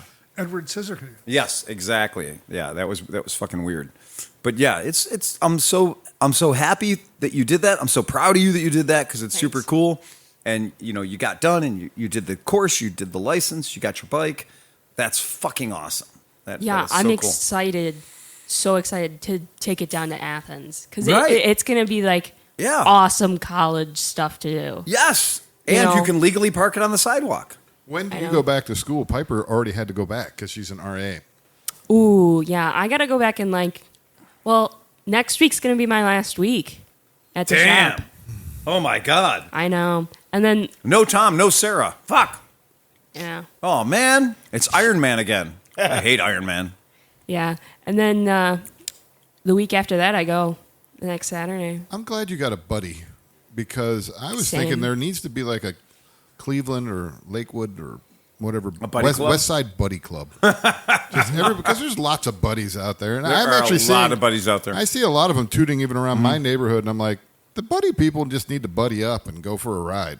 Well, I'm hoping that I can encourage more people at college to get a scooter Yeah. because I feel like Athens is Right. the perfect It place is. to have a scooter. It really is. like Yeah. the perfect place. Chain that son of a bitch up, though. It's Yep. frat Absolutely. bros taking your scooter. And Oh my putting God, up I some- know. it Yeah. better My not wife, touch- Fire- my wife went to Athens school. There's a burrito shop at a bar there that she fucking still makes me when I come back from rides down there. Bring her a fucking burrito. From Really? Waze. You know what I'm talking about? Like, Is it the food truck or is it the? no, it's like a bar that serves like Mexican food, but it's supposed to, like it's insanely good, and they have vegan versions. So it's like, Oh, really? It's like a big ass fucking. It's like this big There's burrito thing. there's a couple of Mexican places Yeah. down there. Yeah. You're gonna have to tell me the name It's of it. a bar. It's like downtown. It's a bar. Anyway, whatever. But it's like she loves the fucking thing to this day, and they still have it Right. 20 years later. Well, of course. Yeah, so- You don't fuck with a good thing. Don't they have like a motion thing you could put on your bike? Like just throw it under the seat, and if There it, is if it, nothing if it, better if on it the moves, planet than a Full cable coverage lock. insurance. Full coverage insurance. Cable lock. And if you're going to do full coverage insurance, take a tip from your Uncle Phil. It's called stated value insurance. They don't like talking about it, but it's there. And when you say, I have a 2012 Buddy or 2014 Buddy Kick 125 scooter, and they go, okay, that's worth $48. So if you have it stolen, we'll give you $48 minus your $500 deductible. that'll be $100 a month. Then they're right. Exactly. So what you tell them instead is I want replacement value or stated value insurance. And I want this bike insured for $3,000 because that's what it's going to cost me to replace it if it gets jacked. And they're going to be like, well, we don't normally do that. Yes, you do. And I'm going to pay for it. And you'll be shocked when your insurance premium goes from $39 a month to $45 a month. And that's on the high end, by the way. Yeah. Yeah. That's if you're not running your parents' insurance, which you should be. Haggerty does that. Oh, I am. Yes, you are. Piper just went off of our insurance. 'cause Right. I gamed it out, and since she'd been driving for 3 years, had no accidents, no nothing, it was actually cheaper for her to There get you her go. own insurance policy. Then that relieves us of any liability. So if she hits somebody and there's a huge lawsuit, Right.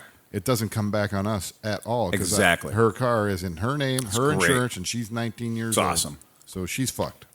That's terrible. But it's better for her to be just fucked than to. You better get her a good lawyer. Well, but her parents won't have a lien against our house, or that. Piper kind of has stuff. nothing to take. So I is always. very true. That's why you want that situation. My attorney has given me some great advice over the years. And he says, don't get $5 million worth of insurance if everything you own on the planet is worth $250,000. You don't need $5 million worth of insurance. the best attorney in the world can't take what you don't have, right? So if you own $250,000 worth of shit, get $250,000 worth of insurance. Going over and above buys you nothing, but it's just extra money for the insurance company. But the stated value thing, the replacement value thing, that's real. Because I've too many people in my shop. In fact, 2 of the bikes that were in there today, we've got 2 bikes in there that were rear-ended. Imagine sitting on your bike next to your wife, waiting in traffic for the light to change, and some fucking numbnut in a Ford pickup truck hits not one but both of you. And both of my customers, broken collarbone, broken ribs and ankle or something on the other one, both bikes got up the butted by a big old truck. And so it's 1 insurance claim for 2 vehicles and 1 potential lawsuit. But in both cases, their bikes are like 5 years old. So the KBB on the value of these bikes is like $1,200. So not a great time to be like, I need to replace these bikes because they need to be replaced, but you have $1,200 budget to do it with. That's fucked. You want to be able to at least replace the shit you're riding right now with the money you're going to get from the insurance company. Otherwise, you're going to say like, oh, I got a $500 deductible. Yeah, or $1,200 wouldn't even buy deductible. you the same bike used. Not even close. Not even close. Minus your $500 deductible, right? So it is a bad deal, and that's why you always go for stated value or replacement value insurance. Tip from my Uncle Phil. Yep. Yeah, make them work for it. You're paying them money. You're giving insurance company money. You're playing Las Vegas rules about I'm giving you a bunch of money in hopes that I crash someday and I get to use it. Have you done a wheelie yet?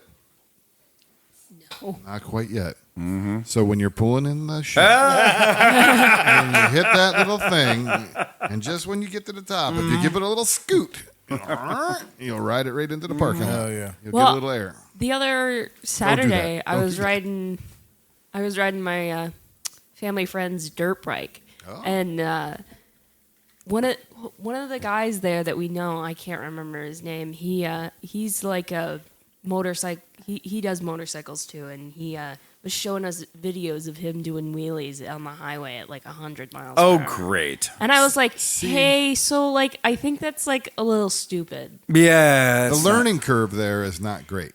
Well, he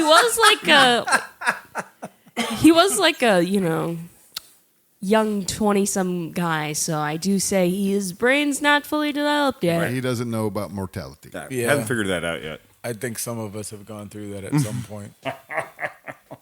Sorry. What a bunch of dummies. So when is Mid Ohio 2 at your place, Cinch? You were talking about that before. You wanted to we're have gonna this big figure party. it out. Yeah, probably end of September, October. Oh, cool. It's gonna be an invite only mini Ohio. Great. Mini Ohio, Jerry. Mini Ohio. I feel Wow. like Hey, maybe Sarah would show up. Oh, maybe. Oh yeah, obviously part of the family. There should be fireworks. Well, we need somebody to work on the bikes.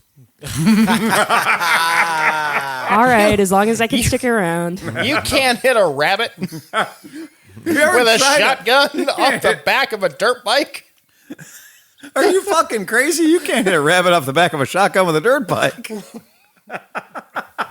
So speaking of dirt bikes, what did you find out about this Himalaya 750? So people in the UK, eagle-eyed observers, have spotted the bike that was only a glimmer in the eye of Royal Enfield 2 years ago at the EICMA show, and yet it has been spotted with actual spy photographs that we have here of the fucking advertising. Get out of there. They're horrible. Get out of there. Okay, so there it is. As seen, perched up in front of a very typical British building. We all know what those look like. But that is unmistakably not the Interceptor 650 engine in what is unmistakably a Himalayan body or Himalayan frame. So that's a real thing. There it is being ridden by a human being.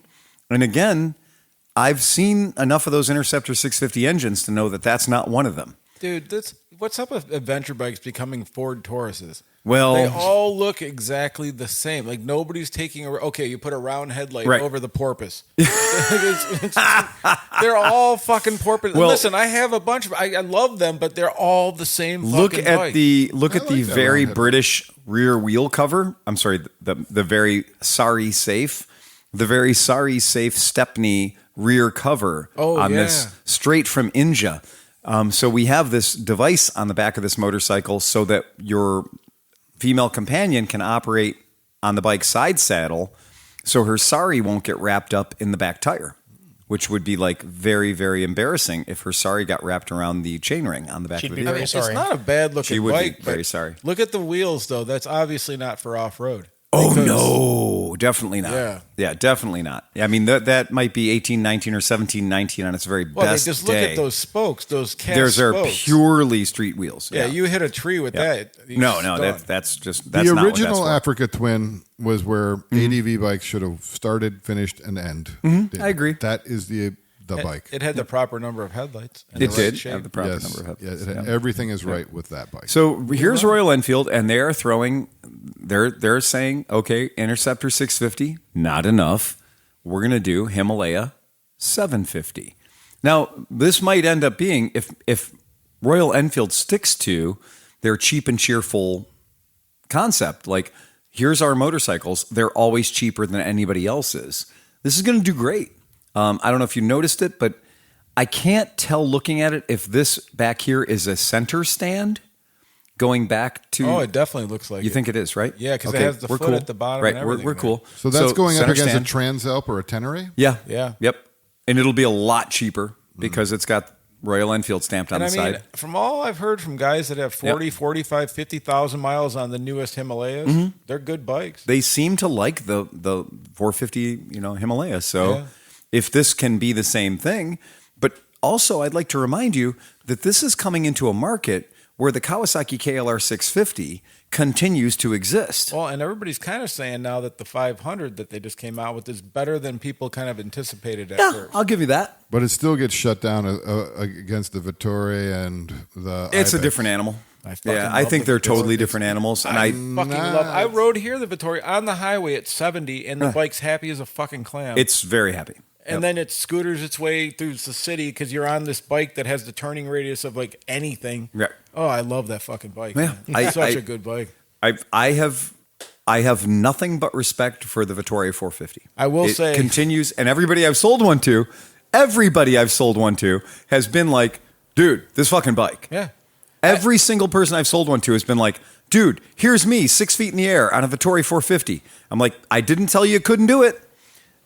I'm Just be saying, brave. If I wasn't a motorcycle addict, there's really no other reason to have another bike. You know what I'm saying? Oh, it's does one of those everything. bikes. It is. It It's just one of those does bikes. everything. But I will say it took me 215 times, but I finally got the handlebars where I Because you're a kind of like fucking weird perfectionist. them. I am. But now they're No. there. I adapt to the motorcycle I'm on because I'm the meat bag. Yeah, but if I'm going to In take between. it and do things, it I has know. to fit. It has I to know. fit. But then I think I got it set up. I got a perfect little. I've bag ridden on a the lot back. of your motorcycles Yeah. that you've touched and put your dick beaters on, and they're always identically like you have Yeah. them dialed to the sleepy position, Right. And your clutch is always set up wrong, but you like it that way, so I'm So not going does to. Pete. So me I and know, Pete I like it know. together. Believe me, I And I think get it's it. right because I can engage any part of the friction zone that I Look, want. again, Yeah. it works for you, There's reasoning. but I like two fingers. I do too. I use 2 fingers. I like two fingers, and I like the two fingers just be like snap, snap, snap, snap, On snap, snap, occasion, snap. if I was drunk back in the day, 3 would be Three okay. fingers, it was it. Yeah, that's it. But two fingers to get the job done. The manual extraction is what that's called. But it is funny. It's like, when you always set your bikes up Yeah. perfectly. And meanwhile, I will all right, headlights pointing that way, taillights pointing that way. Good enough for me. See, what Jump happens on. is, I like to Get her be done. really in control of the bike. Yeah. And if the bars don't feel right and they're Right. not doing the thing, then I don't feel Right. like I'm riding right. So I Yeah. have to keep going back, forth, up until Yeah. it gets just right where it needs to be. But now that it's there, and then I added a $38 gel, not a gel, it's like one of those Yeah, the new, Airhawk pad. that kind of thing. But it is gel made, but it's different. I don't know how to explain it. It's a gel pad. But it's like it's a bootleg of the $150 ones, whatever. Right. But it It's just, a gel pad. It just covers the back of that split seam. Yeah. And then it gave me an extra half an inch to an inch. Fucking perfect. I spent 2-3 hours in the saddle the other day. No fucking problems. Oh, I love that bike. It's a gel pad. It's a gel pad. It's a gel pad. It's a gel pad. Well, it's a hexa something. I want to call it the wrong thing though. Why? I don't care. It's a gel pad, but it's not It's like a gel pad. But it's not like a sausage, like where it's just like a solid fucking. No, it's steak. a gel pad. We're familiar with the concept. Okay. It's a piece of I've Spanko never gel. had one. It's a before, gel man. pad. I finally hit the age. Maybe I'll get one of those donuts for my car too. So my It is butthole a doesn't slab fucking of hang ass out. meat. It's a Yeah, gel all pad. right, all right. Well, it fucking works great on Jesus that Christ, fucking it's a bike. gel pad. Jump pads are rusting. It just got fun. Gel pads are It's just, No, it just looks that way. I'm sorry. I had tacos. Oh man. Oh, yes, that's it's funny. more than just a gel pad. It does have a matrix of gel. It's not just I don't know. I don't care. I'm not endorsing the product. I'm just saying I thought it was called something else. It was like a hexagonal Okay, jack. get off your shaft. lazy fucking a gel ass. pad. Walk outside, take a picture of it, bring it back in, and we'll all look and we'll know then. I hate every one of you guys, dude. We That's love all you, that though. fucking matters. I will say though, as a person who just bought their very own bike, it's Right. very cool to have your very own thing in your garage Yeah. and customize it the way you want. Right. You Yeah. get it. Pride Right. of ownership. Yeah, pride of ownership. Make that shit your own. You are packing a lot of education. Do you into go out 1 there year, and young. you go out there and smoke a beer and drink a cigarette and drink a cigarette and just play with your motorcycle and clean it up a little bit and do your thing. In the garage by yourself with some music on, it's pretty nice. Yeah, right. That is. You've now wandered into the world of the potential Cleveland Motor listener, where they're like, "Yeah, I love having this on in the garage when I'm out working on my bikes." Like, you're lying. You haven't worked on any bikes. I just thought of something kind of awesome. So you go to Athens, is what you're saying? You're going down Yeah, there. yeah. So I Ohio, imagine you. we like that. Like, that's cool. There's a lot of hippies down there. Yeah, right? there are. So I could see her getting on a bike someday with some dude. They're going on a nice little, little a lunch date, right? Right. Bike breaks down. He's like, I don't know what to do. She's like, step aside. I got this. Yeah. It's gonna be fucking great. Dude. Fuck yeah. Fuck. Okay, look. I wouldn't trust any. Merritt wasn't certain that I was the man for her until that noise. Yeah. When that noise hit, when she heard a Gerber being unleashed, and I fixed her shit, she was like, "Matt, who?" Yeah. So you're gonna find this funny. That ex-boyfriend lost a lot of traction. I mean, Hey, they Sarah, were pinned. you got yours on ya?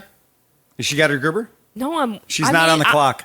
I'm not on the clock. I wore my comfy pants. I'm in the driveway the other day. No shit. Something happened. Something needed worked on. Right. Something happened. Yeah. And she did the exact same fucking Right. thing. And I was like, holy shit, you have been hanging out with Phil too long. No, I came into the shop the other day and she had on cut-off BDU trousers and a black T-shirt and Sambas, and I was like, "Oh fuck!" Well, I kind of listened to ska the other day. And I'm like, shit, we're gonna Oh, start a whole really? other- Oh, we're shit. gonna catch a whole other wave of ska in fucking Athens. That fucking Gerber tool will save you 5,000 to 10,000 steps a day just by the fact will. that you've got all that right there on your hip. And you don't have to walk in and go grab a screwdriver, or walk in and grab a pair of pliers, or walk in and get a knife, or like you got it right there. When I You heard can Wendy deal with- Crockett I could talking clean about a carburetor right there Yeah. with just a Gerber tool. when I heard Wendy Crockett talking about her Outbacker multi-tool, like the Outbacker, I'm going to make it very clear.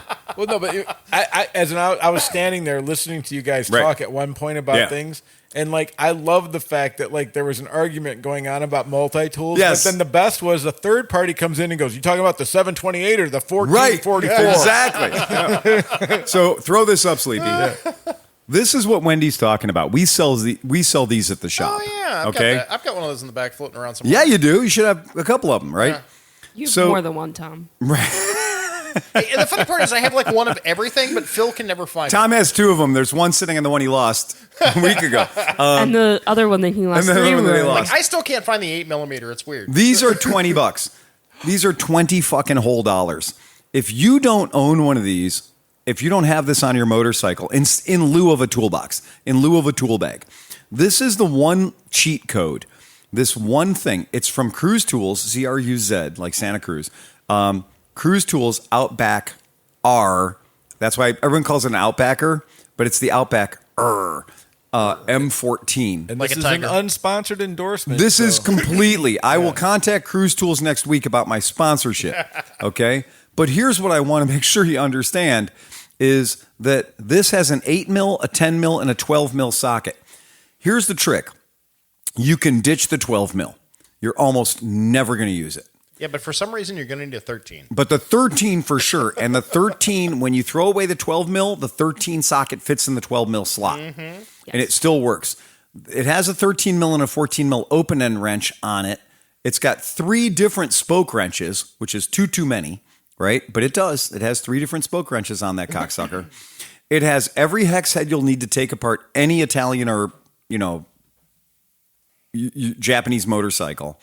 If I have to have a complaint about it, it's because the Phillips head on this thing is special needs. It's not too sharp. Oh, shit. I just got a text message from Piper. Oh, you did? Is Sarah on the podcast? She's got her own Gerber tool, and I don't. Ouchie. Hey, perks of working at the shop. Yeah. I got it for free, and it was awesome. Best tool I've ever have. Yeah, we try to make sure everybody has a Gerber tool. Tom, did you get a Gerber tool? No. I didn't give you a Gerber tool? No. I assumed you had There one. is I'll make sure. I'm going to remedy that. You know what I have? You know what I have in the back of the shop? All the tools. All the tools. But I can't Piper believe does have a And if I don't have the cheap tools, I'll buy the multi-tool in her tools. life, but she Right. probably could use something better. Yeah. The one tool that I had, my brother gave it to me. I had it for like a minute, and then it got lost. Oh. It was a vice grip Gerber tool. It wasn't Gerber, but it was like a set of vice grips that had all the same kind of things that a Gerber has, but it was a vice grip. So, just so you guys know, that's a thing that exactly existed, but it doesn't exist anymore.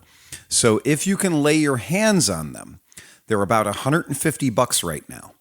And they were made by Do It, the vice grip company. So, the vice grip company actually made this fucking tool. And if you can lay your hands on one, this is the real deal. And it is a real vice grip. That's what it was like. Mm-hmm. It was so cool. It had everything in the handle. It is was a super multi-tool fucking slash cool. Vice grip. Yeah.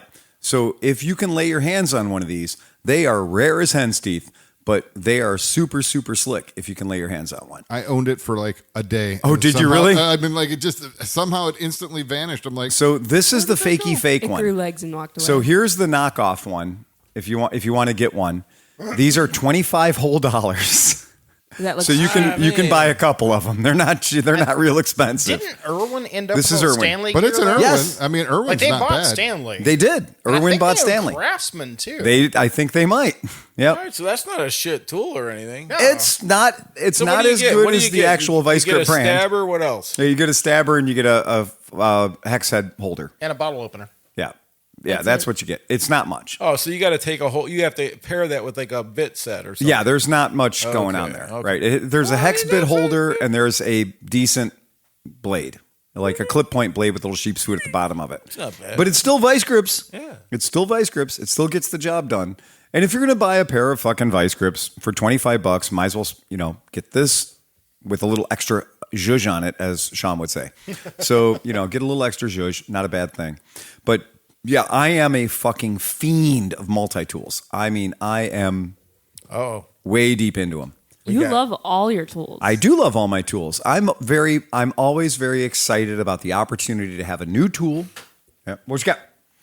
Okay, KW Lion. So it's like Kenworth Lion.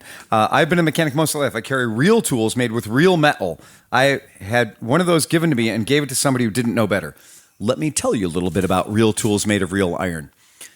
Unlike the 17 Leatherman tools that I have had and broken and destroyed, Gerber will send you a free cocksucker anytime you want.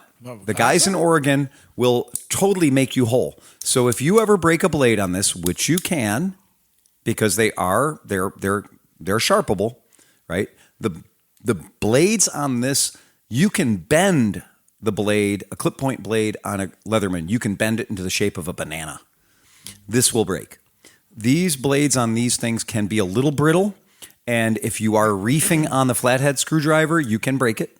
If you're reefing on the file, like using it as a wedge or a pry bar, you can break it. The Leatherman blades will bend like a banana. My SOG tools, I've got a couple of SOGs, they are kind of a happy medium between the brittleness and the bendableness. But my problem I have with the SOGs is, ergonomically speaking, they don't fly right to hand. They don't open like this. When I need a pair of pliers, it's because I'm holding something dangerous in my right hand and I need to choke the shit out of it with my left hand. I've tried choking the shit out of it with my fingers and they weren't strong enough. So now I need pliers. And the deployment system of the Gerber system, like literally being able to snap it. I have mine locked right now, but being able to snap it. And then I went crazy on this one because it has the center drive screwdriver, right? So this one cost legit money. This is, $120 or something for the Big Daddy. But the carbide blades on this will cut through just about anything. Who's this K. Willen? Go Go he's chase a fan. you know what? Go chase a Matco truck. There you go. Right. Go call Matco because you need a real steel tool. You.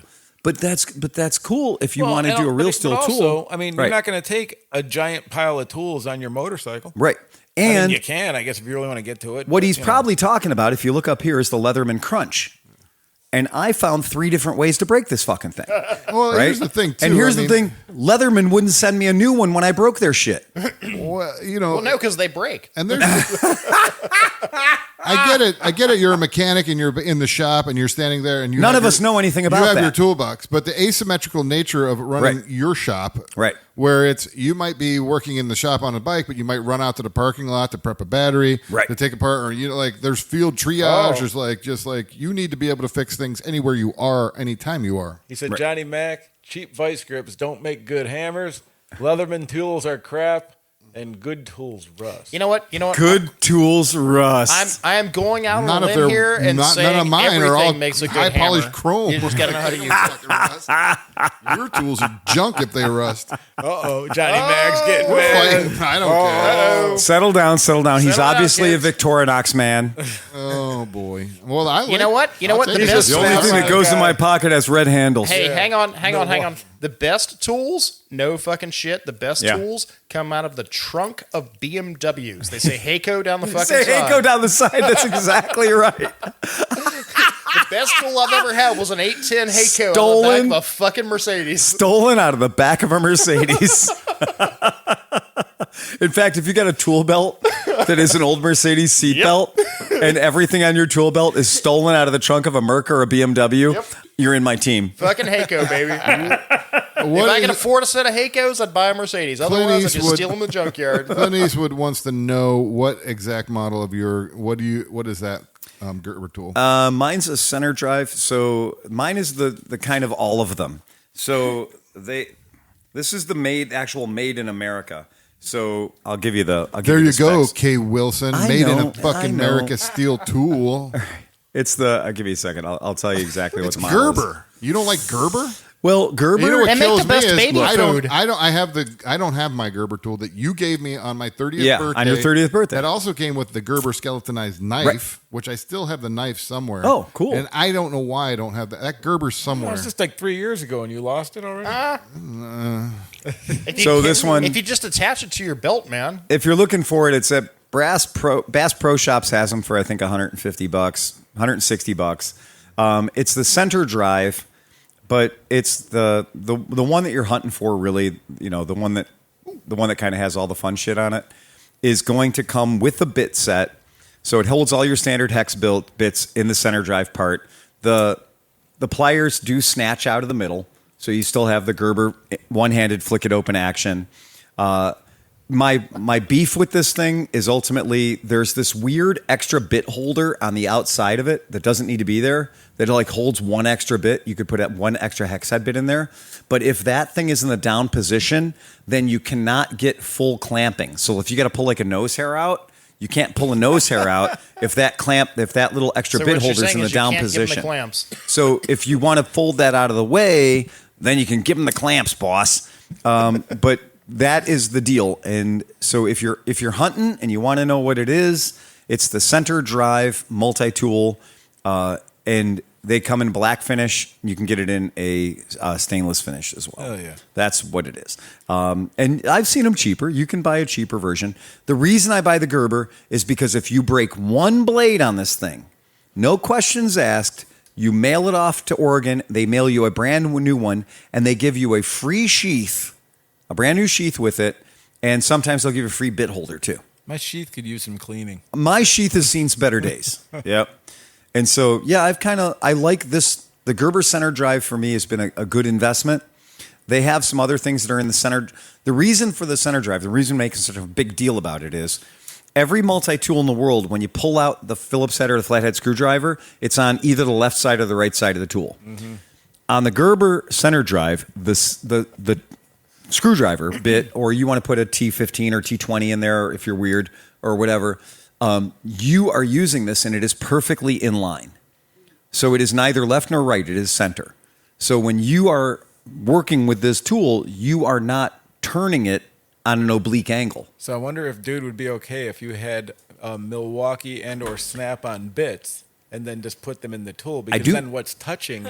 I do. So that's, so then if it's touching the instrument. Right. And so my bit set that I have is literally for the shit I work with. So it's got a T5, a T10, a T15, a T25, hex heads from M6, M6 hexes down into like the things I actually use in the shop are in my carrier. There you go. And I bought really nice hex bits from, good reputable brands, so that, we could kind of... The good stuff, like Harbor Freight. Like Harbor Freight. Right, exactly.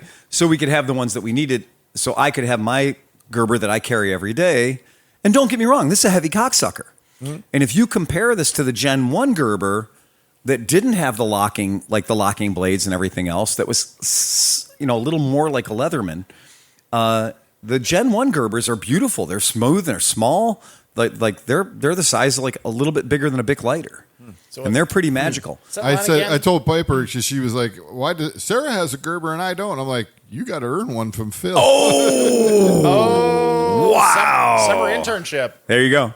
Yeah, and it is a thing, and everybody's like, if you talk to Adam Savage from MythBusters, right?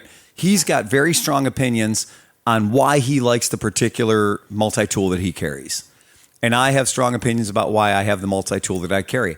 I have probably 7 or 8 different multi-tools that I rotate and I'll carry from day to day. Now, it just so happens after 40 years of experience, they're all Gerbers. Remember the Army, I was part of the group in the Army that got given the very first round of Leathermans. We were the test subjects. They handed us Leathermans for free. And some people kept them and some people thought this is a great idea and went and bought a Gerber. So I bought a Gerber. Now, do I agree that Gerber has had some questionable changes in their ownership or had some questionable changes in some of the stuff they build? Sure, I do. Yeah, absolutely. I just think that the center drive is, because one-handed opening and because a real screwdriver that you can really reef on shit with, and I've never broken a center drive, ever. And I use it on some pretty heavy shit. But Meckelfresh is right. It saves you fucking 7 hours a week of being like, I'm here, the problem is here, but my tools are there. And I can't imagine what my Batman utility belt would look like if I tried to EDC everything that the Gerber replaces. If I was still a mechanic at Pride, and I was actually thinking of doing this when I was in radio repair, I was going to have the tool vest. Yeah. Where it was like, hell yeah, man. I was going to throw on a vest, and I was going to have like a bunch of... You could be John Popper. I would just have a bunch of different tools on full of harmonicas. Yeah, for the longest time, I've wanted like a tool belt, like a carpenter. Because you're a super person, you need a utility belt. I know. Dun dun dun. I do all the house handy person stuff. Yeah. But then sometimes I'm not like skilled enough, and it turns out like really bad. It's okay. I drilled like 6 holes in our raw once. Oh really? Yeah. To hang a no, Sunday. I still do That's that what shit. toothpaste Sunday is we're for. doing sump pump training at my house. It'll be fun. No biggie. No biggie. Got a nice American-made sump pump. Yep. So since it's Girl Power Day, is it? well, apparently, because Okay. Sarah's Well, here. 'cause I'm not wearing my awesome. feminist shirt. I know, Okay. but, well, all right. Hey, I am. You are. Yeah. Because Missy got so much shit over this. I'm like, no, fuck that. Bring that in pink. Again. Yeah. Fuck that shit. I want it in pink. Sorry, your Mid-Ohio Vintage Days shirt isn't macho enough. Oh, I know. You have a raccoon in a tutu. I fucking Here, love wait. it. Here, can we get it? Yeah, it's on there. Yeah, it's fucking So, great. yeah, no, Missy Ain't put nothing that, wrong with that. Missy put that up on the AMA board. Yeah. And like everybody was like, that's not manly enough. So I posted a bunch of crazy shit with like skulls and guns and flames Right. and bullshit. And so Yeah. I got cucked at the AMA. My wife got double teamed and fucking Eiffel Towered and shit. And nobody thought it was funny. I watched my wife burn the tire off my motorcycle in Captain's Corners, and all I got was this stupid T-shirt. Yeah. But I wanted to bring up, Yeah. so Ivy, who's hung out with us now for Oh, years, Ivy. So 3 years ago, didn't know how to ride. Right. End of that season, she was riding a 4-speed SSR. Yeah. Oh, instantly. Yeah. Next Just year, straight up. she was tearing around in the SSR. In the deep end. And then doing wheelies and then barrel racing. This year, she's jumping your scooter over Right. fire. Oh, yeah. No, having no problem. And then jumped in the Zorb ball, and we coerced her into crowd surfing, which I dropped that video today. And I'm so proud of her, and I think it's so awesome that she is shenanigans that I wanted to give her something today. You want to give her a little shenanigan award? Well, what I want to do is I want to bestow upon her the caretaking of Not a Ramp. Oh, she's going to become the not a ramp master. She is going to become the master of I Not think a that's a Ramp. great idea. But here's the important part. Every year she can It add an cannot inch. be asked for. It can only be given away from that. If Oh, something happens oh. to this ramp, Yeah. she can create a new Not a Ramp Right, because that's fair. she is the person now. And at some Does that mean point- you forgot it there and Anson already picked it up? Yes. No. I have it in the garage. But I because like she's showing up and she's doing this Right. stuff and she's representing for the younger generation. Right. And I want the shenanigans to continue. Okay. And so I All think right. that if she's the protector of Not a Ramp, Okay. she has earned it. Yeah. And that way the younger generation is now part of our shenanigans. And, That's true. And if we are no longer here, perhaps our ideas can Our live idea will on live on beyond just us. a little bit more. I think she's going to add a 2x4 I'm to not a worried- ramp every year. Yeah. I think Otherwise- every year she's going to add a 2x4, and the not a ramp's going to become like a little bit more and Yeah. a little bit more. Otherwise, Right. we're going to I track got to down get a my new kid pair of with the PW. riding sandals because I'm a little timid about that kind of shit. I watch So if anybody would like to donate a pair of size 15 riding At sandals, least one where your big toe isn't like literally hanging out the side of whatever. and I've got to learn to smile because I looked at my picture of the Yeah. flaming Nada ramp and I'm like, you're taking it very seriously taking for it an way too 8-inch se- launch. And then then you look at the slow motion. It's like toot, toot, toot, toot, toot. The front wheel gets a little air, and then the back tire just goes kapah. Yeah, I've caught bigger air leaving Aldi. Well, I'm like, well, I knew you were going to be filming, so I'm like, I'm not eating shit on this one. Dude, that one year you came down on the front wheel, I thought you were eating. Like you did No, a pretty good roller. No, It was a good roller. No, I didn't. I overcooked it. I was like, Oh, yeah. I was like, ah! I landed like straight up and down on the back wheel. Yeah. No, there was the one time that you landed on the front wheel. Well, okay, Oh, yeah. So I don't jump very well. No, dude, nobody does. That's why Not a Well, Ramp exists. I came out of Aldi the other day on a customer's bike, and I always park up by where the carts are because I don't want my bike getting hit by some car in the parking lot, like Dan's bike, right? Yeah. So I always park where the shopping carts are, up on the higher level. So I jumped out of Aldi. I had everything I could carry in my hands, but nothing that fit under the seat of the bike. Oops. I overbought. So I overbought at Aldi. So some of the items got, what it was is it was a customer's bike, and I looked under the seat, and I was surprised to find a helmet. Damn it. And I was planning for no helmet. It's always the worst. It is. And so I turned the helmet upside down and put the items, some of the items I had bought into the upside down helmet. Why does Protected my helmet now. smell like broccoli? And Did somebody fart in my helmet? I put the other items on the floorboard, right, of the scooter, kind of hold them with my feet. But then in order to get off the curb, you do kind of have to do a hop, a bunny hop, right? happens. So I'm going to bunny hop off the curb because I don't want to go off slow and then high center myself or hit the exhaust or anything. So I'll just do a quick little, So I did a quick little off the curb. But I forgot that this particular bike was a 310. And so there was a little more than available. It was more like, rawr. And so it did this kind of really sexy, rawr. Where is Sean for this? But when it did this, Camping. I ended up, rawr. I ended up going about 6 feet into the parking lot on my little rawr session. And this dude saw me, and I'm very happy that I didn't hit him, his car, or anything else. And I executed the landing beautifully, except for all the items that were on the floorboards, ejected like a James Bond fucking DB5, like a little Hot Wheels toy. You press the button and shit just goes everywhere. Rock'em sock'em robots. And when I landed, all the items on the floorboard scattered. And I was like, ruh-roh. So I had to put the bike on the side stand and go scoop up all my shit. But the dude was like, don't care. That was cool wheelie. And I was like, Thank you. That was what I was going for.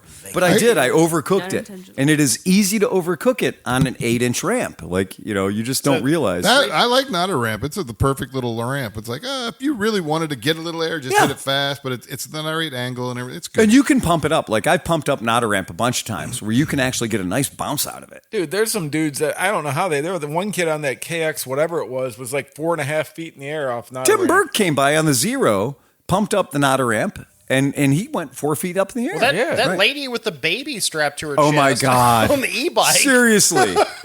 Baby on board, launched. through the fire, Yeah. 7 feet in the air. Yeah, baby on board, straight up fucking launched. Yeah, I can't Yeah. tell you how many women I saw with little like babies. Yeah, on the little papoose. Four-wheelers. I the know. little- Oh no, the That was probably double up. Carson Brown's so girlfriend. It was the lady on a 4-wheeler who Yeah. had her older daughter right behind Right, her on the straight up and vertical. the baby Yeah. seat right behind them on the fucking rack on the back of the bike. So it's a baby in the car seat. Oh, And yeah. it was hysterical. But then you have to ask yourself, child endangerment or best life ever? Yes. I will say that the cute kids, little like 6-year-old kids racing on their little dirt bikes were so cute. Especially Fucking awesome. that one on the PW80 that kept bringing the TT80. fire around. Let's not undersell him. Yeah, That yeah. is a TT. That's a competition bike right and he there. literally kept bringing cardboard around to keep the TT80 fire kid. going. TT80 kid was like, "Are you Unky Phil?" And I was like, "I'm Unky Phil." And he goes, "My dad listens to your podcast, but we're not allowed to listen to the swears." And I was like, "Fucking awesome, kid." There was a moment. That I wish I could pull from. I could snap that picture. It was this tow-headed little blue-eyed kid in like a country. Like you could just tell he was a country kid on his bike, and he like pulled up or something. And he was just like moving around. He was kind of talking to himself, and I'm like, "That's the cutest little thing I Right. ever said." That little kid. Kid's And dealing then with some shit. He's like, he's riding his little bike. And he's Right. like, "I like my bike, and I want to ride. I'm gonna go for I'm gonna have a great time, but I got to It's get back like- and plow that back 40. Yeah, he was just like, "Oh my god!" Like, That's man, that's kind man, of the how second- I ride. the second you know? divorce- I sing him and his- songs, him and you his know. little you- the second divorce from Jeans and his Darlene's little going to be cowboy crazy. boots, and he was out there ripping it. Just having a great fucking time. Your crowd surfing video of Ivy and the Zorb is fucking delightful. Thanks. That is delightful. I really wanted to show how I think you captured the spirit of the Zorb. Yeah. Like, you talk about things that you're like, this is a good party. They're burning a tire off a bike over there. There's 97 people throwing beer and spraying shit on each other. This is great. We're having a good time. There's a naked guy with fireworks on his head. What could make it better? Zorb. Yeah. Well, what the fuck's a Zorb? Well, it's a giant inflatable ball that you put a teenager in, of course. that was my favorite The part. Was when the Zorb. captain Zorb. was like, he goes, "What the hell is coming up here? What is going on? Oh God, it's the FEMA guys." It's the FEMA guys. It's always the FEMA guys. You asshole. It's always Cleveland Moto. Fucking FEMA camp. Like, yeah, we're having a great old time and we're inhaling all these carcinogens and there's half naked people and motherfucker these assholes again. I know. I want the burnout pit to have a better beer injection system. It's What? like, well, you're going up there to try to do a burnout, and then somebody pours a beer on your head. It's not like, you're like, okay, I'll take a drink of the beer. And it's Right, like, I could use a drink of beer, like- but instead it's just bukkake straight to the face hole. Yeah. I mean, like, give me a beer funnel. Right. Next time, I'm going to go Beer up funnel. with a fucking funnel hanging out of my mouth. Like, beer. Yes. Exactly. Everybody- You got to be careful though. If you have the bourbon fairy with a hose, That fucking guy. That fucking guy.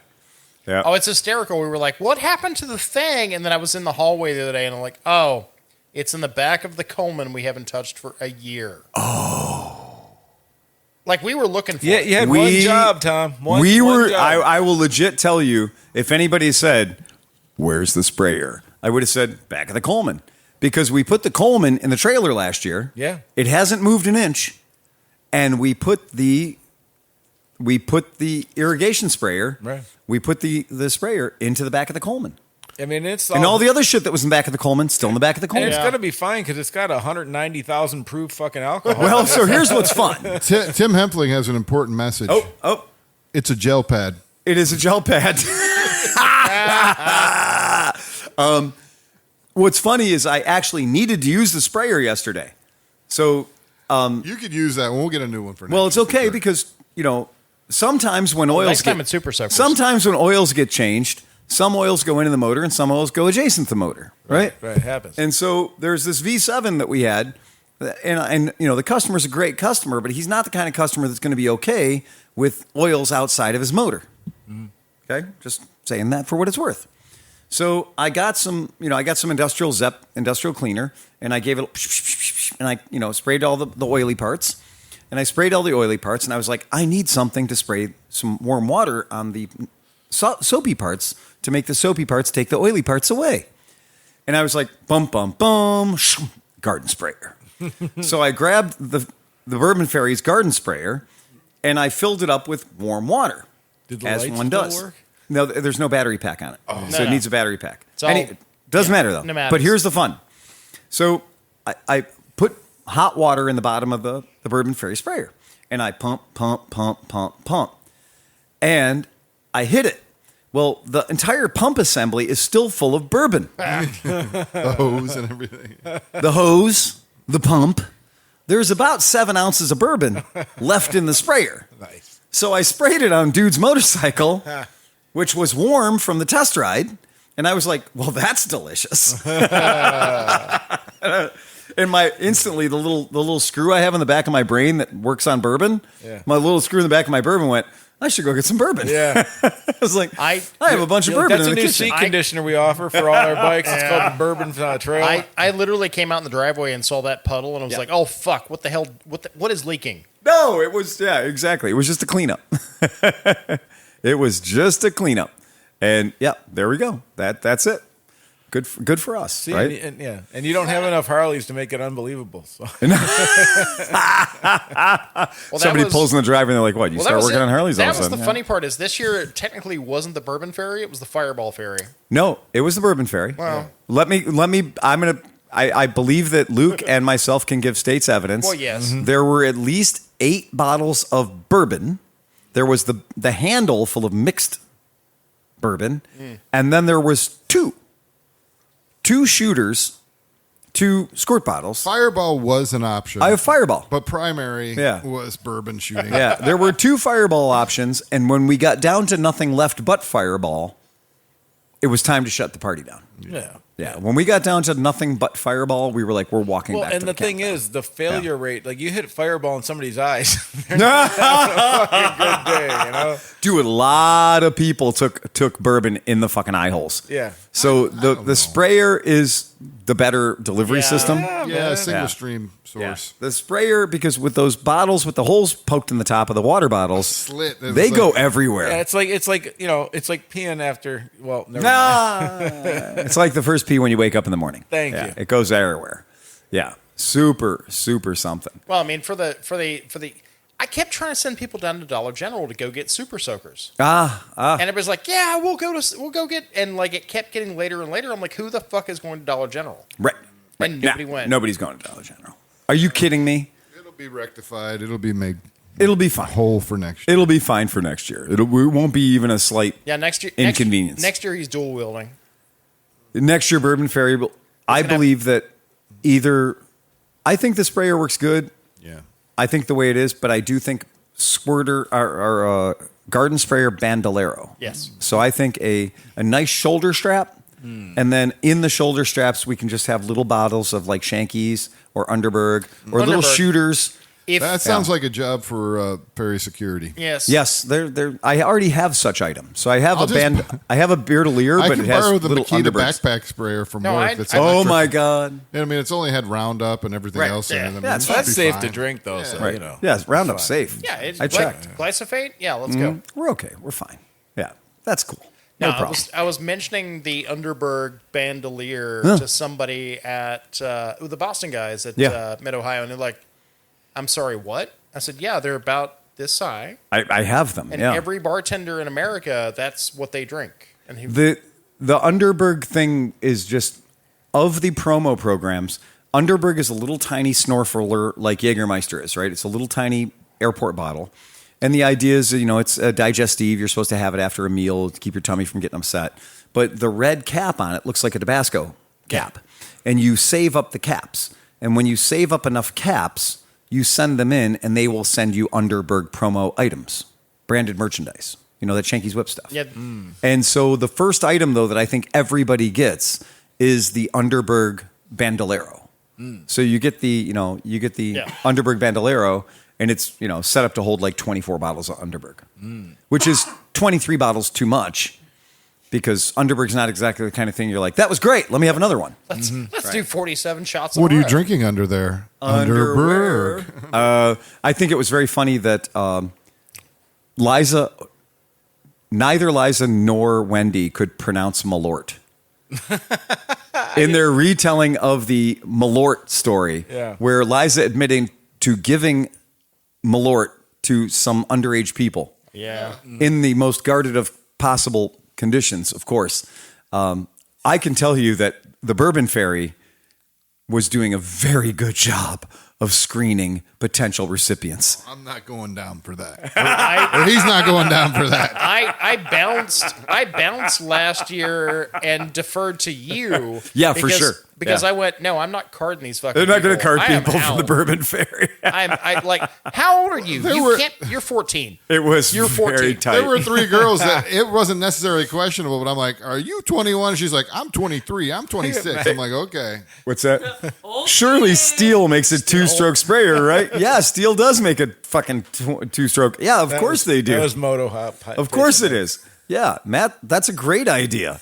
Like I have no problem with any of that. I think that the delivery system of the liquor, no problem. Absolutely not. You know what? Yeah. Who wants to drink from the fire hose? Who wants to drink from the fire hose? Every single person wants to drink from the fire That sprayer hose. was perfect. It was like just a nice little. It was. It was great. So the sprayer will come back. The squirter will come home. You did a good Yeah, thing. It was a good thing. It's absolutely I perfect won. in every way. You got one. did one good thing. Congratulations, you got one good thing. I really And you should be very proud of the Zorb balls. the Zorb balls thank you. awesome. They're fucking fantastic. Christ. Yeah. I had a vision on that one. You did You know have what? a vision. You know what? I question why you bought those in the first place, and now that I've seen the video, I'm like, nope. Thank Perfect. you. Thank you. But it did. They Like totally I said, track. I had a vision, but I knew that my old ass could not be the person Well, in it. the problem You, is, well, you were first. Well, and yeah, you instantly- broke me in we 4 instantly seconds. broke your knee. yeah, there's no We did doubt. test to see if it was a possibility. Crowd It wasn't. surfing in a Zorb ball, you either need a very strong crowd or a very light Zorb rider. Yeah. So the Zorb rider has to be super lightweight because the Zorb of itself is heavy. But can we go back for a second and Yeah. say any normal kid Yeah. would have fallen out of the hole? There was no end to it. She was like holding on to straps, and she wedged herself in there to stay in there. The reason the Zorb is like it's like a wacky ball that always kind of is at the bottom is because she had made herself into a potato bug. Yes. Inside the Zorb. So it wasn't like a Buckeye where the tender inside is evenly distributed inside the Zorb. No, she was a potato bug inside the Zorb. And so depending on what side of the Zorb she was in, now if she would have strapped in the 5-point harness that is inside the Zorb. So you could say she was able to absorb the fall. She did absorb the fall. That was such a dad joke. I've been nice to you. I like that.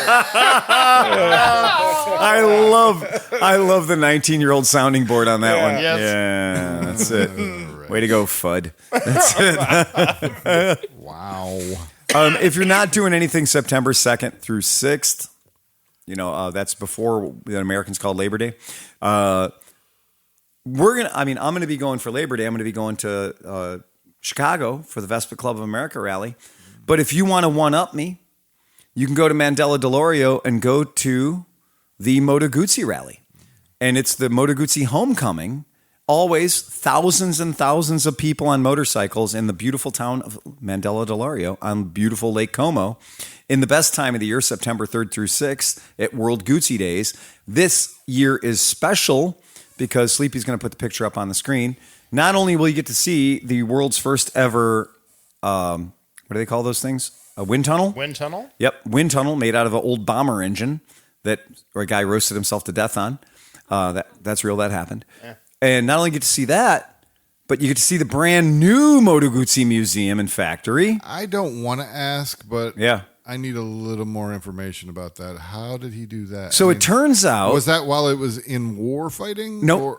So it turns out that when you get on a motorcycle and you're in a stationary situation, and you're kind of sitting on the motorcycle, you're in the tuck, and you're gunning her for all she's worth. Wind tunnel, and the wind tunnel is a World War I leftover bomber engine, making lots of wind, making all kinds of wind. Right? Yeah. And then fire gets injected into the situation. Oh, the bike caught on fire. Yeah. Oh. Yeah, bad day. And he was not Ghost Rider after all. Yeah, he was not Ghost Rider after that. So the bike exploded and he died. So when you're looking at this picture, the big orifice, the big giant gaping maw of it is the air gazinta. And then if you go back a little further, you'll see a much smaller tube. That's the business portion of it. So there's this house in here where they keep all the testing devices and all that good stuff. But this is the air going in, a giant goddamn venturi. And then in the middle of the venturi is where the motorcycle and the rider would be. And it turns out that if the giant fucking gasoline-powered, piston-powered airplane engine loses its shit full of oil and gasoline and boom booms. Oh, that's what happened. And it's in front of the rider. Yeah. Well, back blast area not clear. It's funny to me. So do they use that still, or that's done? No, it's done. Well, it's funny to me to think that Guzzi cared about aerodynamics. Yes, but then I remember the dustbin. Yes, exactly. And I'm like, on one hand, I'm like, how the fuck did the Eldorado and the Ambassador and the V700 ever want to be aerodynamic? Because they're not. They are not. Yeah. And then I was like, oh wait, right, the dustbin stuff. Right. Yeah. Yeah, what do you do if you're there, you're in this wind tunnel, and you're like, this is cool, and all of a sudden... Apparently combust. Nothing. What can you do? Nothing. Stop, drop, and roll. By the time you figured out what was going on, you would have been like fucking mauled, probably. They've been teaching us that since we were fucking kindergarten. It would have been ugly. There's no doubt about it. But yeah, when you do think about the Moto Guzzi, the Moto Guzzi V8, right? The Moto Guzzi V8, that bike, there is no doubt about it.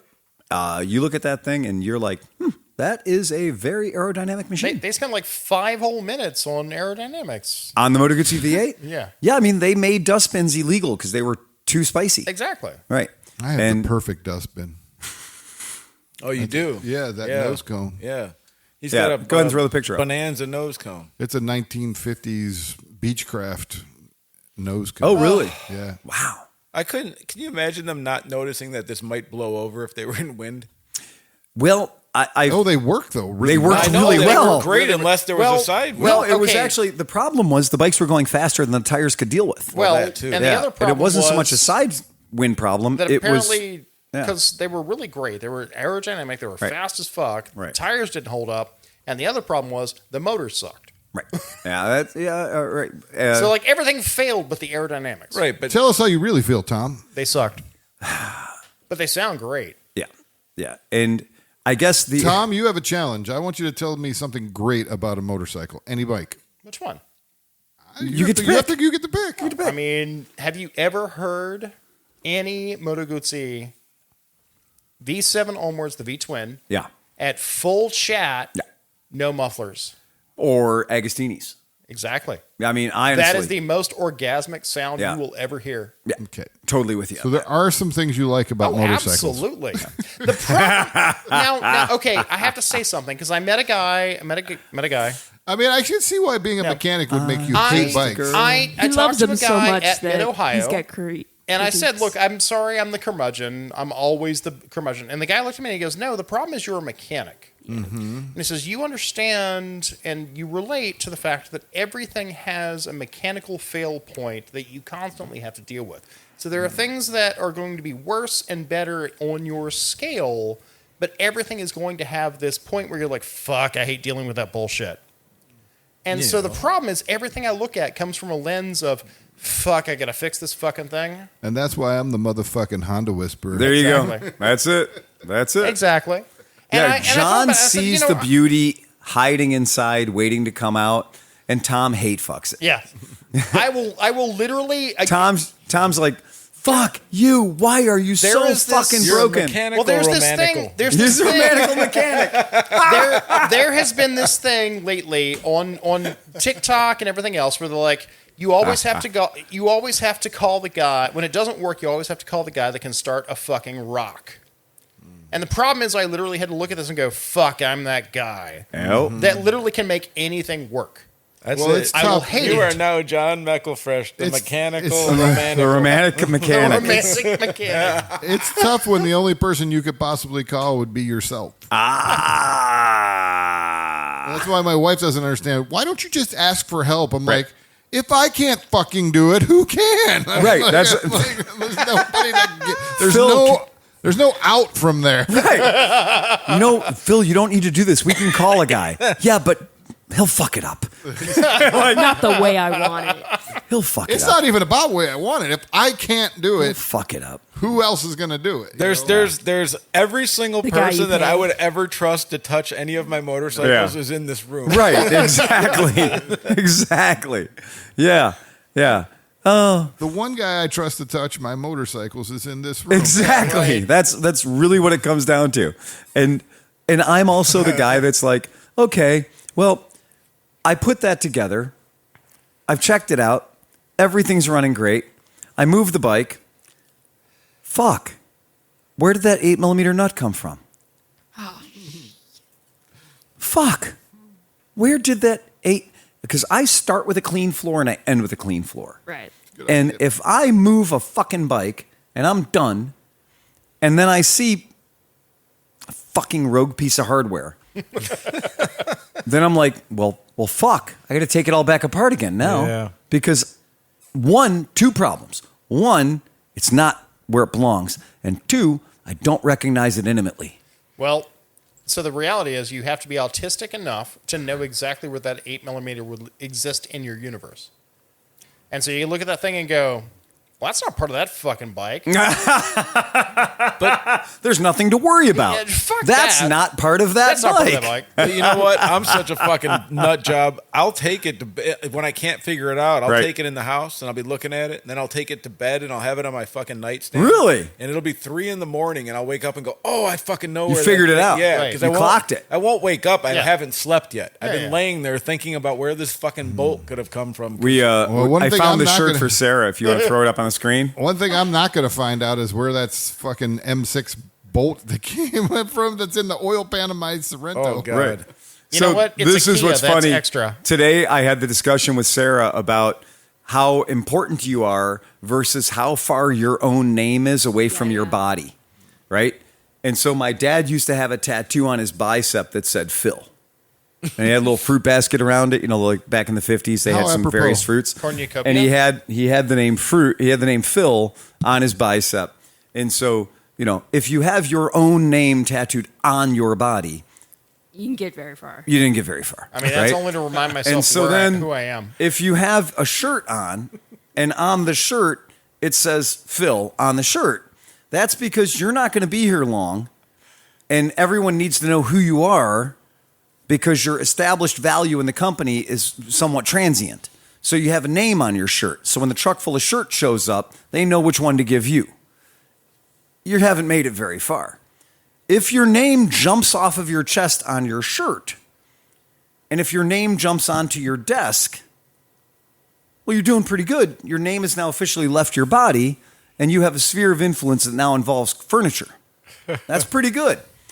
If your name jumps a little further and the name is on the door, and there's other desks in the room, and this is your office, now your sphere of influence might even involve other humans. And this is Phil's office, and everybody in here works for Phil or part of Phil's team. You're doing quite well. If you get off the elevator and you're on Phil's floor, and there's many offices, you're doing very well. If your name's on the outside of the building, you're doing incredibly well. Your name has gotten very far away from your body.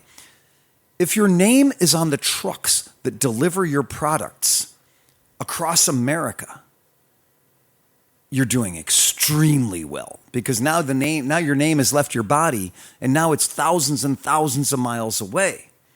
And if your name is on an airplane, it's doing really, really well. And if your name's on a country, you're doing incredibly well. Wow. So the further away your name is from your body, that's a sign of how well you're doing. And I just think that it's very funny that on this mechanic's hoodie here, they automatically assume that you're going to have your name printed on it. It's like, yeah. Well, if I had that shirt, I'd never have to walk anywhere to get a tool. From No, you wouldn't. And what I can only envision is that this entire shirt is full of magnets. That's what I was thinking. Yeah. Right. Magnetic. So the entire hoodie is just full of magnets. And it's going to weigh like 30 pounds. It doesn't matter. I throw tools to her and they stick.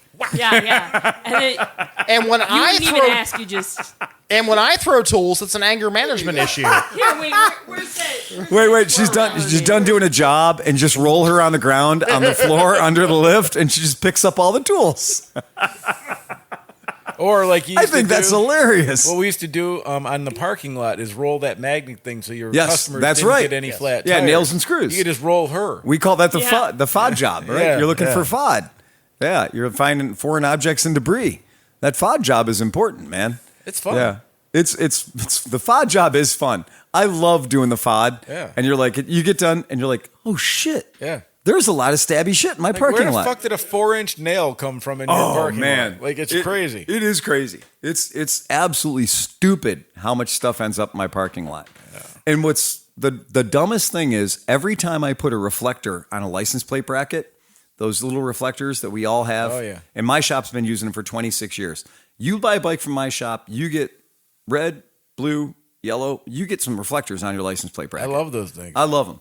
But a reflector has 4 components. It has the reflector itself, the M4 screw on it, the wing nut, a washer, and the dumbest spring that ever lived on the planet. Yes. Yes. And I understand how they want you to operate it. They want you to put the reflector bolt through, the washer, and then the spring, and then the wing nut. So the spring is acting as a device to keep the wing nut from backing the fuck off. I get it. I know how that works. But I also know that 90% of the time, if that spring is on there, the spring will lose its tension because it's a garbage-ass spring. And you'll end up losing the wing nut and the spring and the washer and the reflector. Ask me how I know. 26 years. If you take the spring and you throw it as far as you can throw it, and then put the wing nut on, with or without the washer, and put that fucker on tight, it'll never leave. That's the thing. I mean, you got to put a little. You got to Put a little zhuzh on it, You got right? to give it like two Yeah. two thumb duggas. You give it a half dugga, Yeah. right? And you give it a half dugga, and it'll never go anywhere. They'll last forever. The problem is sometimes in my parking lot you can see those springs, and sometimes in my parking lot you can see those little fucking washers that go with the springs. And the washers are the wrong size for everything, by the way. Don't think you're going to save those for any important task. They're just the wrong size washer for just about everything. 4mm doesn't come into my life very often. Not very frequently. Never have I been like, I'm putting a pop rivet on. I need a 4mm washer. Right. Wrong answer. So when customers are in my shop, in my parking lot, and they're being helpful, they're like, oh my God, look at that washer, that spring. That obviously fell out of the last bike you worked on. Okay, way to go. Like, things are always as worst as they can be, fella. Like, way to go, borrowing trouble person. Or it could just be one of these fucking license plate bracket reflectors I put on 9 million of, and, I didn't make it to my pocket this time. People find shit in my parking lot, and they are, like, proud. They're so pick it up proud. and hand it to you. Oh, yeah. Hey, I found this washer. In your Oh, parking I love it when they're like, I'll bet this is off the last bike you worked on. I should start throwing bearings, like just random bearings. Get the out of fuck parking out lot. of fucking here. ball Oh bearings. my God, that's a can bearing. Sarah, do you tell people to get the fuck out of here? No, I Not really yet. try to be nice, but when I don't want to deal with them, I go. Why are you speaking with anybody at all? Yeah. That was a John Meckelfrisch twist So- question. See, I got you. So the problem is every She's trying. She shadows me. So Yeah. she'll shadow me around sometimes, and I'm like, yay! She wants to talk to customers. Like, she picked up the phone for a few days, and I was like, oh no. Picking up the phone is an art form around here. Yeah, there's like 7 layers of psychology that happens in one phone call.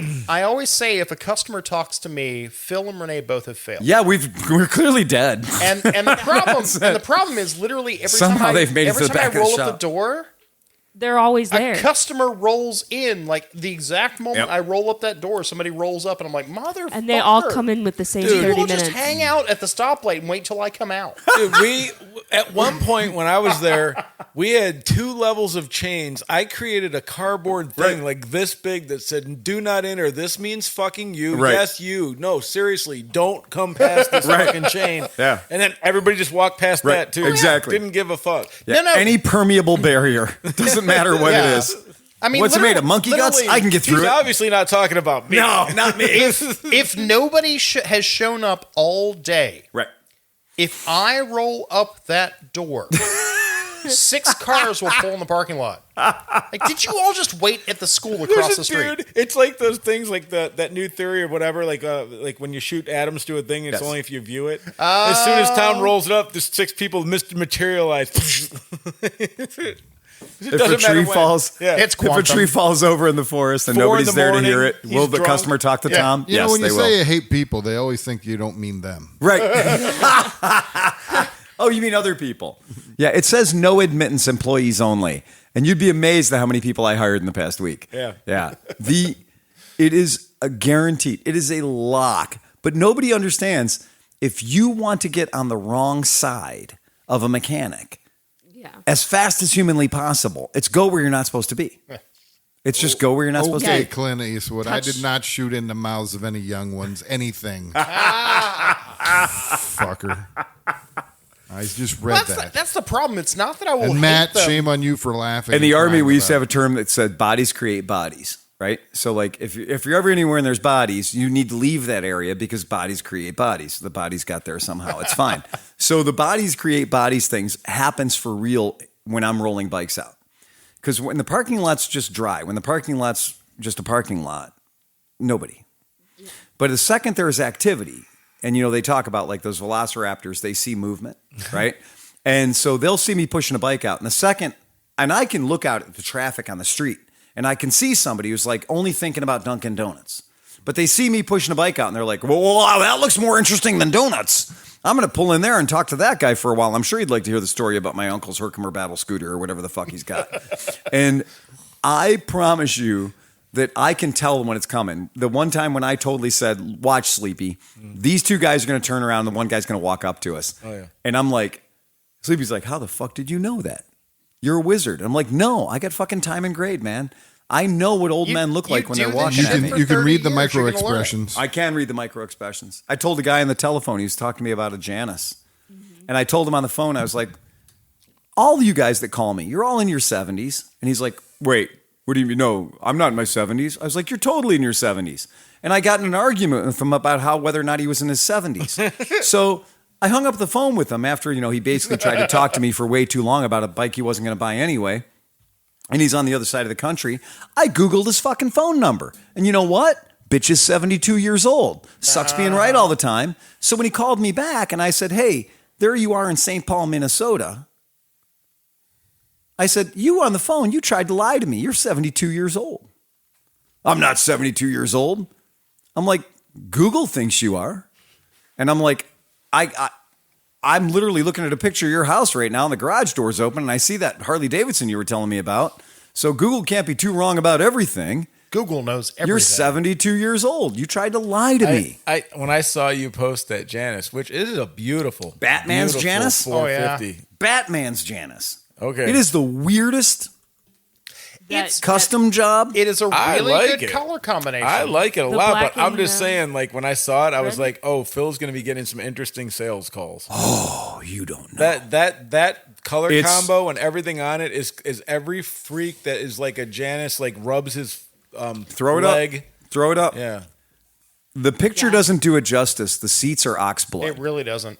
The seats are ox blood. The It's- gas tank is polished aluminium, like chrome. It's dope. And all the beautiful, paint, yeah. everything. The frame matches the bodywork, which is like a super expensive option. I looked at the build sheet for this bike. It's over $17,000. $17,000. The fucking gas cap is $300. I mean, it does look like you're like riding through the battlefield. It Like, does. I mean, like, this is that, like, when they do all the like prequels and all the shit about like if Batman was shot during World War I. This is the Caped Crusader detective. This is Batman's motorcycle circa 1924. this is like- Well, it's channeling an SS 100 Bro Superior. It is. You're right. You're absolutely right. Like, and the bike riders, this was the before. Yes. before they stripped it down and had sex with each other. This is very much the Batman Halcyon 450. I will say though, those aren't Batman's colors; those are Batwoman's colors. Are they Batwoman's colors? Oh, let's look again. Batwoman's colors are red and black, and Batman's colors are black and yellow. Oh. Dun, dun, dun. Dun, dun, Look at dun. you fixing bikes, dropping knowledge. Wow. Yeah, Okay. I know some comic book Is there a difference knowledge. between Batwoman and Batgirl? Yes. Yes. Yeah. I think Batgirl's bike was the cool. boobies. Well, I don't want to even get into my affinity for Batgirl, who though is probably right now like 97. yeah. So it's not even. I don't know. It's Yeah, weird in a weird Batgirl's way. colors are Purple. purple and And yellow. white. There's the original Batcycle with the yeah. Robin go-kart. And Robin's currently in the Y'all Take It position. Well, I loved There's a that little the car. fact that Wow. whenever they fired off the sidecar, Yes. it came back around that they did not know where it was going to land. So he was Hey, did always this- fucking scared to death. Did this bike come out before Vetter? Did he get his idea? yeah. Yeah, it did. He was like, hey. Talk about your dustbin fairing. but like Yeah. they put was it Burt Ward? Was that his name? Yeah, Burt Ward. Yeah. They'd put him on the sidecar Yeah. and they'd launch the sidecar and the sidecar would just fuck off. He's like, fuck that. And like Burt Ward apparently came out years later and was like, yeah, I had no control and it would just fucking fuck off like a shopping cart. Yeah, this is the one they fixed it. This is when they fixed it. And they used a Harley Davidson with a Stibe sidecar on it Look at because the other one was such a Bat dildo. train wreck. Yeah. Yeah. Dynamically, that looks ambiguously hilarious. The ambiguously gay duo. It does look like a giant penis. It does look like a a giant dynamically, cock and ambiguously. It is a Stibe sidecar. I don't know what you're talking about. Batgirl motorcycle, please. Yeah, Batgirl. Exactly. I want to see Yeah, Batgirl. the Batgirl motorcycle is a little got a little That purple was on it. it was a yellow. That was based on like a Yamaha. Yep, it was. It might have been like a twin jet or something like that. Dun, dun, dun, dun, dun, I like dun, dun, comic dun. book There you go. motorcycles. There it is. There we go. Bum bum bum. That's a badass little. The fiberglass working. It's just, That just. is- I love the ruffles. I wonder Like, if it's Yeah, a yeah. and then there's like a little train at the back of I it wonder for if some that's a strange Barris reason. Because Barris did the car. I wonder if Barris did that. She had that a white cycle. one. There was a white one. Like Was look at there the not look at the one? windscreen. It's just The like windscreen is a dome. bubble. Yeah, it's a bubble. It was a bubble off of We another should bring project. the '60s back. And drugs. No, I'm going to tell you the They never 60s, left. the Tom. 60s They were never left. remarkably undruggy. Yeah, it wasn't until the 70s when the shit got real weird. And that was Quaaludes. Well, Yeah. there was this whole thing that acid existed and it Yes. wasn't illegal yet. It That was was, kind of a- yeah, there you That go. was kind of a wild time. Yeah. Never heard of it. Cocaine existed. It was before- just a all the thing. drugs that existed before they were illegal. Tom's was going to like this one. He'll actually be They able were to just name like, the name the "Yeah, motorcycle. Might as well. Tom can name this bike. I'll bet you he can. Quiet. Nothing from Tom. I can't see it. The problem is I can't see it from back here. I'm gonna look at it close. Innocenti Vega Cometa. Yeah, there's a Louis I like around the how you corner for portray it. 22, and I actually really want to buy it. Yeah, an Innocenti Yeah. Vega Oh, Cometa, let me see. and it is Wait, a that's not a Cometa. isn't it? No, it's Louis or No, it's a Vega. Vega or Louis, Okay. not the Cometa. You're talking about the cartoon that we're looking at up there? Pull it up. Not the Cometa. It's not the Cometa. Why is it not a It's Cometa? because the Cometa is not the Louis or the Vega. Why is it not this yellow bike, Tom? That's the Vega. No, That is the Louis 75. That's the Louis. This is the Vega Cometa, the that's orange one. No, not Cometa. It is. Not Cometa. I've had two of them, It's Tom. the Bertone. Tell me but about not something. Louis. Tell me something about a bike I Cometa's haven't different. owned. The Cometa's a different bike. It's the Louis or the Vega, but it's not the Cometa. The This Cometa's is how that it is weird at work square all the bullshit. time. It's okay. I get It's it. all right. Dun, dun, dun. No, there's actually. It's all right. There's It's actually. okay. I had a yellow one and an orange one, and but they it's were both not- Cometas. It's not So the tell me again about the bike I didn't Wait a own. minute. Tell me again about the bike that I Well, didn't own. it's always that is the- literally in the picture that's on the screen right now. No, the Comet. There it The is. Cometa's the J50 or the J. No, it's a 75S. Okay. That's fair. Thank you. I was right. And I'm You're still right. You're right. It's shocking. I will admit being wrong. And it has the horizontal slots on the handlebars. That's the Tom. Bertone. Tom. Yeah. What? What are you doing? Even I Tom. knew that. What? So now, Look, I have my headphones unplugged because all that bullshit you had to earlier. Our so sound now guy sucked. now when we look at this picture, Kometa. then we understand that Okay. this picture with the horizontal holes in the handlebars, Right. the horizontal holes in the handlebars are the same horizontal holes in the handlebars on the Luna Vega Well, 'cause Kometa. I always had, Which guys is how have a you tell the problem. difference. I always had the Kometa as the J125. I know the J125 is the Starstream. You're right, 100%. Wow.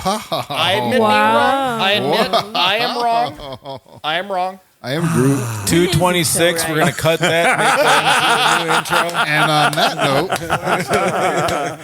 I guess that's the end of the podcast forever. Even We don't Dan- ever have to go even any we're done. further. Dan heard we're that. done here. We're done. We've just made Tom say he was wrong. I am wrong. I will admit when I'm wrong, and I am wrong. Well, that was infinitesimal dick measuring going Yeah. on. Yeah. That's you know that's what? train spotting of the highest order. I was gonna say we are Sherpa. But I have Sherpa's the highest owned an order. orange one and a yellow one. Well, there's a green one around the corner for 22, and I'm like, eh. yeah. I really want it. They're but I don't terrible need bikes. it. You don't want it. They are. Yep. And every time But you they kickstart look it, you kick the amazing. fucking air filter off the fucking carburetor. So that they're not designed exactly well. But it looks fucking awesome with Batgirl on it. Right? Batwoman on it. That's some shit right there. Yeah. I never thought I'd put Batwoman on a 75cc Italian fucking masterpiece. But there she is in all of her splendid glory. All right. Anybody else got anything else? It's been a solid 2.5 hours. Hey Smith, you need a joke. Sarah, do you have a joke you can Were tell? you prepared? Do you just have a joke standing by? Yeah, it ain't easy No. telling dad jokes, is it? Yeah. Where's your millennial joke? Guys, I'm not that spontaneously funny. Well, that was kind of funny. Why do the French eat snails? Why? Because they don't like fast food. Yay. You ask my mom, she's got a lot of dad jokes. Hey, there was a Did I- snail that was trying to run from another snail, and he painted an S. And he said, look at that escargot. Look at that escargot. I'm sorry. Hey, That was pretty John, fucking bad. John, before we leave. Did I tell you I have a Polish friend who's a sound man? Oh no. I have a Czech one I have too. a Czech one too. Czech one too. I launched that one a while ago. Hey, John. Yeah. Before we check off. Check off. Did you land the Cub Cadets yet? No, I didn't get any response back from my inquiry on No racing league. Oh those. Yeah, man. sorry. Anyway. For $150, I was like, Oh shit! I was. We on didn't even that. talk about the fact that I traded a Trail I 125 was for an gonna bring that up. RC390 No, today. Oh, we forgot about that. The best deal of the day. Oh, God. In one of the worst. Well, I don't know. It's a very strange trade, but to go from 125 cc's. What's funny too is I learned that they were both 2022s. You doubled down. So they were both 2022s. I wanted to hate the trade because I like Hondas. but Right, I then get it. When I really stood back and looked at it, I'm like, no, you're doing right. Yeah, I that's feel a like good I did point. okay. I feel like I did all right. Just so people can see it at home real quick, just because we're going to be talking about it this week. I traded a 2022 KTM RC390 showed up at my place, and I had to give up a Hunter Cub, a Honda Trail 125 with 110 miles on it. And it had a little luggage rack in the front. I put a top case on the back of it. That bike only has 1,100 miles on it. This so- bike has 1,100 miles on it. That's correct. KTM RC390. You still have the TW200, sir. I do still have a TW200, but it was weird. Everybody that came into my shop that looked at the Trail 125 was like, oh, yeah, I like one of those. Those are great. That turns out while we were talking, I just bought one for $2,500. And I was like, what the fuck? Like, how come everybody that talks to me about this Trail 125 within 48 hours owns one for $2,500? And I'm like, I don't want to sell this bike for $2,500. I want to sell this bike for a lot more than that. I paid less than that, but I want to sell it for more than that because it's got 110 miles on it. And farkled to death. This one's not so bad. That first one I had was super farkled. Oh, this is not that This one just had a non-fango removable, like a GV box on the back. Okay. And it had a little 6-pack rack on the front. Nice. And it had the normal Honda style engine guards. Okay. Like very normal engine guards. But I couldn't sell it for like anything close. And every offer I got was $2,500. Everybody was like, I'll give you $2,500 for it right now. And I can't blame them because I went on Facebook Marketplace and every Trail 125, and it was getting to be that this one being a 22 was getting to be 4 years old and kind of old. Whereas people were selling 2024s for $2,500. in different colors. And I was like, I'm going to die with this fucking thing. And then this guy called up and said, like, hey, man, your chocolate's in my peanut butter. I want to train my wife how to ride dirty dirt. I put this bike on the racetrack a couple, 3 times.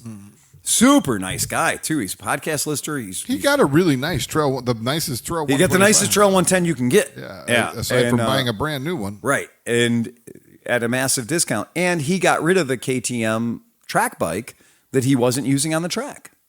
So good for everybody, I think. I think it was good all around. And if somebody needs a KTM RC390 and they want to start doing what Sleepy does, doing track days, but he didn't, this is the perfect thing. But he did track stuff to it, but he didn't unstreet it. That's right. So you can actually still ride it. And like you said, buy that front thing for it, slap it on, and go race the track. And he did the nut hugger. He did the the Tipsy Turtle. I like that ball stopper. I can't believe the brakes on that thing. That thing stops like a fucking. I was like, okay, does. it's got one caliper on the front, but it's also a small bike. It's probably going to be okay. And I wailed on the front brakes and was almost about to like fucking. I got the back tire off it. Yeah. I got the back tire off the ground quite easily. And he did the right stuff. He put engine guards on it. He put sliders on the front axles. He put sliders on the back. He did a good job. The stuff he put on it is all very logical. It's got Nelson's Ledges cred. It's got pit race, RIP. It's got pit race cred. So it's a good bike. I mean, overall, I'm very happy with it for 1,100 miles. So much fun on the track. Like, I think it would take a lot of the nerve-wrackingness of like not wondering if you're going to murder yourself that day. Like, could you imagine going out on a racetrack on a motorcycle that really, really, really won't kill you unless you super duper fuck up? Right. Like you have to run it into the fucking hay bale. Or worse. You're not going to low side and just die. Yeah. Well, I mean, anything's possible. But speaking of hay bale, did you see that Andrea and Paul had the sidecar? They had a close encounter with the air wall at Blackhawk. So our sponsored sidecar team, Paul and Andrea at Gearhead Racing, I guess it was throttle stuck wide open by the sound of it, by the video. Because if you see the skid marks, it obviously had brakes, so it either pushed. Obviously, it had brakes. Yeah, by the 11s, there were straight up 11s on the racetrack, like 60 mile or 60 feet long 11s straight into the air wall. And you could hear the audio in the clip. Yeah. The bike is still chatting at 7,000 or 8,000 RPM, and it's like, I'm gonna eat this air wall, and it did. Yeah, it did. And so somehow the air wall did what the air walls are supposed to do. It took all that energy of a whole sidecar rig and 2 humans. It absorbed it and it spit Andrea out. It didn't spit Paul out. He was kind of wrapped up with the bike a little bit. Yeah, a little bit. He said that the impact, the air wall actually fused to his shield. Like it really? Hit with enough force that it, like he said, that it like bonded. Yeah. Wow. Yeah. Oh, that's wild. Yeah. Yeah. But he's all right. He said maybe a slight concussion, which undoubtedly, but he can't tell that from normal. I love kind of the normal operating system. Yeah, is that what you're saying? We operate on the same. That's frequency, fine. I think a lot. So that's fine. He's a good dude. He's a very good dude. Yeah, Paul and Andrea, much love for you guys, and I hope you can get your shit back together because you'll be fine. But yeah, it's clearly it sounded like it wasn't the first time he'd had a throttle hang up. Mm-mm. So yeah, because the guys were saying if you hadn't checked your throttle tube in a while, the fraying can sometimes dig into the side and then you're fucked. So what you're saying is fuck carbs? Well, yeah. First of all, fucking no shit. Absolutely. Yeah. My first priority ever about any motorcycle I'm going to be taking anywhere is going to be how many carbs does it have? Is the answer 0? We're going to have a good day. Yep. Absolutely. So that's it. That's all we got. I hope you guys enjoyed the podcast. We're very happy to have Sarah here. Yep. And on that, play us out of here, Johnny. Ride fast and take chances. Hey, go Bossa Nova.